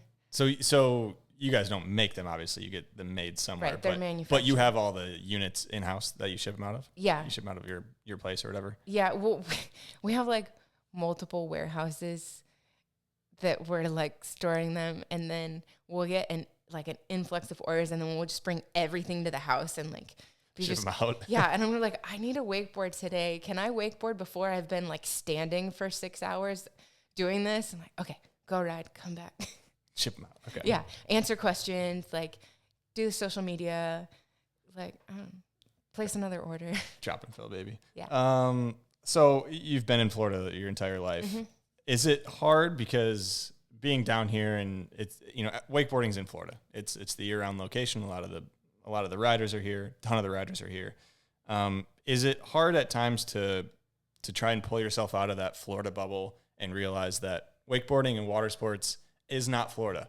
Yeah. Florida can be wakeboarding and water sports, but there is so much more out there. Is it hard? Is it? Yeah, it is. I mean, because you get spoiled because you're here, and so you don't always have the same sense of urgency that you would when you're elsewhere. And it's easy to be very hard on yourself because everybody that's amazing is here.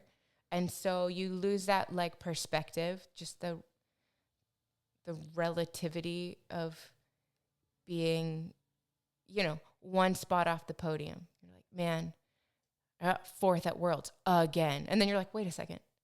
Say that somewhere else, right? You know what I mean? Yeah. And, but two things. One, again, being injured, right? I got injured in 2018. I was top seed at Moomba, did my first pass, and on my last trick, blew my knee. But I didn't know that, I knew it was hurt. Yeah. But it was such a, bizarre, I heard it pop, and I was like, it doesn't sound good, and that's my good knee. And I was like, hey, can I get on the boat and just, see if I can stand? So I got up, stood. I couldn't straighten it all the way, but I was like, it's enough. And and they're like, well, do you want to, ride to the end? Because we have to, stop at the end anyways. Just ride and see if you can ride. I was like, okay, cool. So I did that, and I was like, yeah, I'm good. Did my second pass, and then I took I dumbed it down a little bit, but, still broed. Not my first knee at all. And then I took my boots off, and then it really hurt. But then being out for a year gave me I have contentment with what I've done in the sport. I'm not satisfied yet, but I have some contentment and some it gives you perspective to go look back and go, oh, that was really cool. That was a cool opportunity. That, man, a lot of people don't get to do that or whatever it is. Just, I guess a gratefulness even, and still a desire to do more. But I think sometimes you get really stuck in the desire to do more that you don't appreciate anything at the time. Mm-hmm. These are the good old days kind of a thing. Because you're so busy trying to get better that being present where you're at is so huge. And recognizing small wins or, progression and going that was so cool. I got to ride with 4 people that I like today. That was amazing. The other part of it is obviously getting to travel. Because we travel around so much, I do get the opportunity to see what wakeboarding and wake surfing is in lots of parts of the country and parts of the world. So I think that makes you take that step back and recognize how amazing. I don't like it when people are like, oh, your job's just a party. I'm like, no, it's not. I worked very hard, and I also made sure that you didn't die today. But it's still amazing. I'm outside and in a boat and doing what I love. Yeah. And some of the places we get to go, I got to go to Israel in 2019. Malibu there's a dealer there, and they had me come in and do clinics and then do like an exhibition and an event. Dude, I wakeboarded on the Sea of Galilee. Do you know how mind-blowing it is? It is the most beautiful place I've ever been. Glass calm. And we're like driving there, and the guy from the dealership, he's like, oh yeah, that's where Jesus lived. And I was like, that's where he walked on water. What? Like, I just was in awe the whole time I was there. I loved it. A big wakeboard scene in Israel? It is the only lake in all of Israel is the Sea of Galilee. So everybody's there. How big is the sea? I'm not very familiar with the geography of that area. Pretty big. Like, I mean, how big are we talking? Like, I don't know. Is it freshwater, saltwater? It's fresh. It's a lake. Okay. It's not a sea, but it's the Sea of Galilee. Galilee. Gotcha. But I don't know, like it's big. Big, okay. So like it's really calm. My exclusive experience there was that it's glass calm all morning until about 2:00, and then it becomes a for real ocean, like so freaking windy. Interesting. And like I have video of just like waves crashing, and you're like, there's a guy like trying to dock a boat, and you're just like, sorry, bro. So yeah, let's talk about Malibu a little bit. You are now, I mean, you're an athlete. You've been a wakeboarder for a long time, but it seems like you do some more behind the scenes stuff now with Malibu. Walk me through what your involvement is there. I mean, yeah, I'm an athlete, and I've been there not the longest. I have been there a long time, but Grub and Chad have been there longer than me. Yeah. Oh man, these guys are icons. But like, yeah, I've been there for a long time, and just been involved there. When they did the Evolution Pro Series, they would send like 2 athletes to each place about a week ahead of time, and you'd go and do like demos and help set things and whatever. So I got to do that like a handful of times. And then some dealer meetings, and just kind of get to like work with people a bit more and get to know them better. And share opinions. Like one of what I feel like my job as an athlete is to make a product better, right? Like I take a lot of ownership in the products at O'Brien and the products at Malibu because I give feedback. Like, and I just feel like if something doesn't work right and I don't say it, then it's my fault, right? Like my job is to make it better.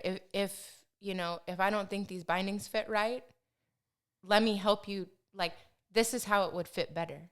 If this board doesn't ride how I want it to, or I don't like the flotation in this, like, I'm going to give you feedback because that's my value, and therefore you have a better product, and I can endorse it because, like, I take ownership. And I feel that way with the boats, too.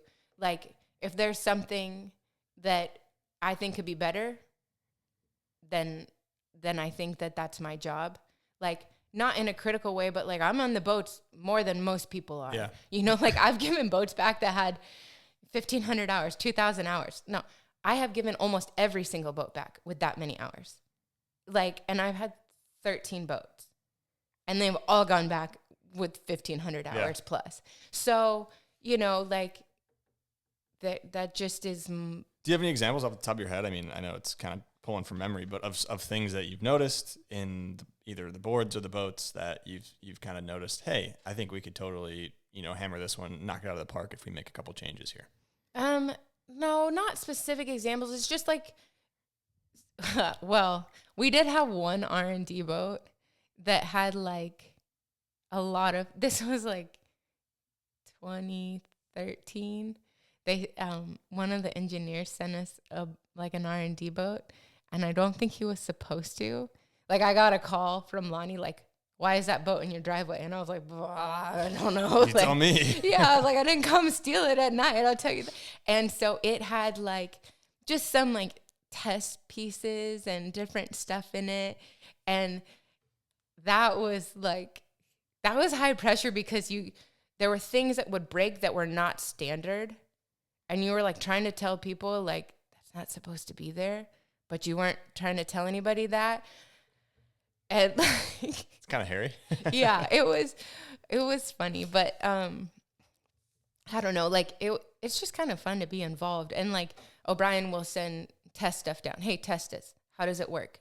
Do you like it? Is it like, and you go, yeah, this part's good, but not that part. You need to change the shape of this because this is how the water goes on it when it drags. Or, you know, like not a specific like, oh, I changed a seating arrangement. Nothing like that. Yeah. But if you're like, hey, I noticed that this slides. Do you want it to do that? No. Okay, let's do, you know, like just little things of use. And then just recently, I got to start doing some of the like video walkthroughs for like the new boats. I do want to talk about yeah. So dive into that a little bit. Just I got to do some, and I like it. Is there a lot of prep work that goes into those kind of walkthrough videos behind the scenes? Well, I mean, obviously, like I'm very familiar with the boats. I've been in all of them. You know, obviously some of them more than others, but I have a lot of experience. I know the boats so well. And so that part is the, you know, the build up and the preparation. And then they'll like send the script, but it's a very long script, that touches on almost everything. So I don't memorize it. And then, yeah, we just get to go over like all the cool new features. 'Cause they do it each year when a new boat comes out. So like, when it has been redone or the whole or they added things or whatever. And so, yeah, I got to do 3 of them this year, and it was super fun. So I guess you were talking about the importance of having your niche or doing stuff well other than just your tricks and your wakeboarding. Nowadays, like how important do you think it is to have a good on-camera presence? Because that is something that the Malibu can use you and say, hey, we can feel confident in her doing a good walkthrough. Do you think the people coming up kind of understand that that's going to be another aspect to your career, and that's an important thing that we need to do well? I mean, having a good on-camera presence has always been important because there's always been interviews, right? Like being able to talk and lay out a sentence about what just happened has always been important. With social media, I think people have so many different ways that they can do it where they can talk or don't have to talk. Maybe not everybody is going to be doing product overviews. I always have because I instruct. And so like I've always done stuff with O'Brien telling how to use this product and what it's best for. And if you're trying to learn this trick, I'm going to recommend, you know, whatever. Yeah. So, but my dad was a commentator on ESPN. He used to do like the ski tour. He did X Games when like barefoot jumping was in it. So he is like a speaker. Yeah. And so it's like not an unfamiliar thing to me. And then one of the times that I hurt my knee, I went to broadcasting school and I did that. And so I don't know. I like it. And comes naturally. I enjoy it. So it could be a fun thing to like do more of. Yeah. Okay. Let's do some technical mumbo jumbo. Your board size, stance, rope length, speed, all that stuff. I ride the O'Brien Spark. It's a 137. My stance is, it's 12 on the inside and 18 on the outside. How does that work? What do you mean 12 on the inside, 18 on the outside? So there was just like this whole discussion on like one of the wakeboarding forums about that, about like how if they're not the same, that sometimes it makes your boots more centered. Okay. And so like different size boots are going to sit differently on a board based on like where the angles line up, right? And when the closed toe boots first came out, they sat really far towards the toe side edge. And I was like just railing at the wake and I could barely edge heel side. And so I just took them off and figured out like how I could have the right angle that I like a 12 angle, but centered. And then over the years it's changed. And sometimes I have more angle and less, but this is where I like them right now. And it's a very complicated answer for just a very basic like foot setting. What you slammed all the way out? What are we talking? I'm in the center hole, which is like a 24-inch stance. So it's kind of wide. Okay. Yeah. Most boat stances are. Yeah, I've messed around with going narrower, and some things were nice about it. And like I think landings were a bit softer, but it was harder to really poke my board, and I couldn't edge quite as strong. And so like in the middle of summer when I tried it, I felt great. But coming back into a season when I wasn't as strong, I was like, what is wrong with me? And then I put my stance back out, and there you go. I was strong again. And my rope is 75 feet. I ride 22 miles an hour. Yeah, those are the stats. And what's your boat? I have a Malibu 25 LSV. Big boy. Yeah. Okay. Yeah. Do you prefer the bigger 25-footer? You know, I like so many of the boats. There was a time where I was like, you know, our first two boats were 21 footers. Then we had a couple of the 22 MXZ when that was like the boat, the pickle fork. And then the first boat that I got to like choose and design was a 23 LSV. And then later that year, the 25 came out, and it looked like a yacht. Technically isn't, or 26 is a yacht, right? It was so long on the end of a dock, and we were just like, what is it? And then we went and rode, and it was like the 23, but just more. Yeah. And I was like, I love it. This is great. And then they rode that, we had like a Houston Pro, and that was the boat, and I podiumed, and I was just like, when they asked what boat I wanted next, I was like, oh, that one. Yeah. And then I just stuck with it. I liked it so much, and there was room for everybody at the school. And it was funny because I was so used to the 25, and you'd get into a very normal size 23 and just be like, bro, where's the rest of your boat? Because I was so used to having so much space. Now, like, I'm really excited. There's a new 23 LSV that just came out that I think I want to get that one because I love it so much. All the M's that Malibu makes, oh my gosh, they're like magic. They're so fun to ride. Like, I don't have a boat that I don't like. I get so excited to go try them. And like, for me, the transition is the thing that I love the most, is like having a nice long transition. I don't like running into a wake. I don't like landing in the trough. Those are not things that my body appreciates. I like a smooth takeoff and a smooth landing. And so, you know, you can make a smooth takeoff bigger or smaller. And that's why I love Malibu so much. And obviously with like the coaching side of it, being able to make it small for a beginner and still have a nice shape, and not going, oh, I'm sorry, my wake is only good at one rope length and one speed. That's lame. Yeah, I don't like that. And so that was a huge part of like when we were starting the school and wanting a boat that I wasn't going to ever have to apologize for. If someone said, what kind of boat do you run? I'm like, I run a Malibu. They're not going to go, oh, but is it good? You know, it's good. So that was really huge, and like getting on with them, and like, I just believe in it a lot. And if there's something that I don't like, I say it, and I feel like they're very like attentive to like continuing, to like innovate and make good changes.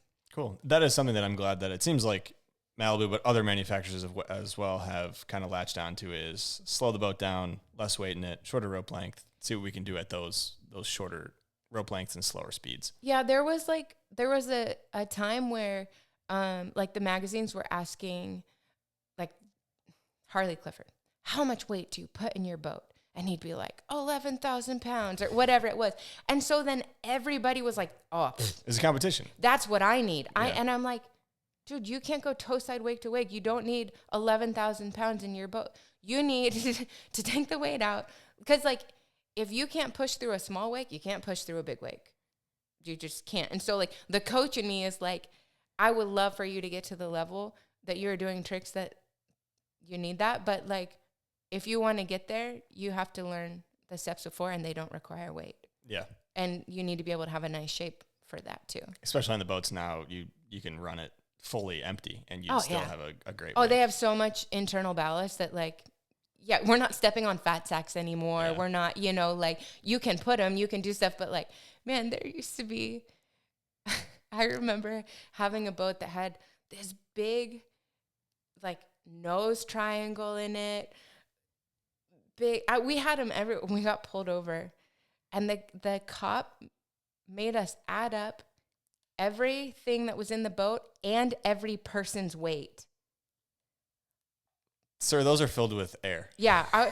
We had like a 50-pound one, and he was like, how much is that? And I was like, 50. He's like, lift it. And I was like, okay.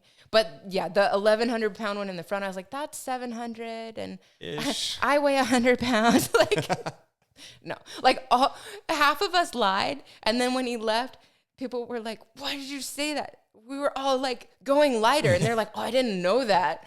So He's not going to bring a scale on the boat right now. like, yeah, what is he going to be like? No, I think you're fatter than that. Like, I just remember that so much. He's like, what's the capacity? Just for fun. Let's add it up. And I was like, are you serious? This doesn't sound that fun to me. This sounds terrible. Like, we all have our Coast Guard jackets. We're all being respectful. What is your deal? But yeah. Yeah, it's my boat if I sink it. Yeah, I mean, anything else you want to talk about? I feel like we touched on a lot of good stuff here. Oh my gosh. I got stories on stories, so I don't know. Like, anything else you have questions about otherwise? Anyone you want to thank? Kobe putting up for me. Like, no. Yeah, Kobe puts up with a lot because it's pretty hard to like help your wife, I think. But no, I mean, like, all the people that like pull me and like it's so like, yeah, I'm like, I ride with Beck, I ride with Luca, I ride with Massey, I like ride with Murray, ride with Mizuki, ride with Mackenzie, you know, like all the people that you're like, hey, do you want to ride? And they say yes. I used to, when I didn't have a boat, I would ride around. I would drive. I had this F-150, and I would just fill the back with gas cans that were full, and I would just text everybody if they wanted to ride. And then as soon as somebody answered, I would just go, like I was ready. I had gas sloshing around the back, so like so unsafe. But I was just like, I'm going to go to the cable until somebody answers me. And if 2 people answer me, I'm getting 2 sets today. Love it. Yeah.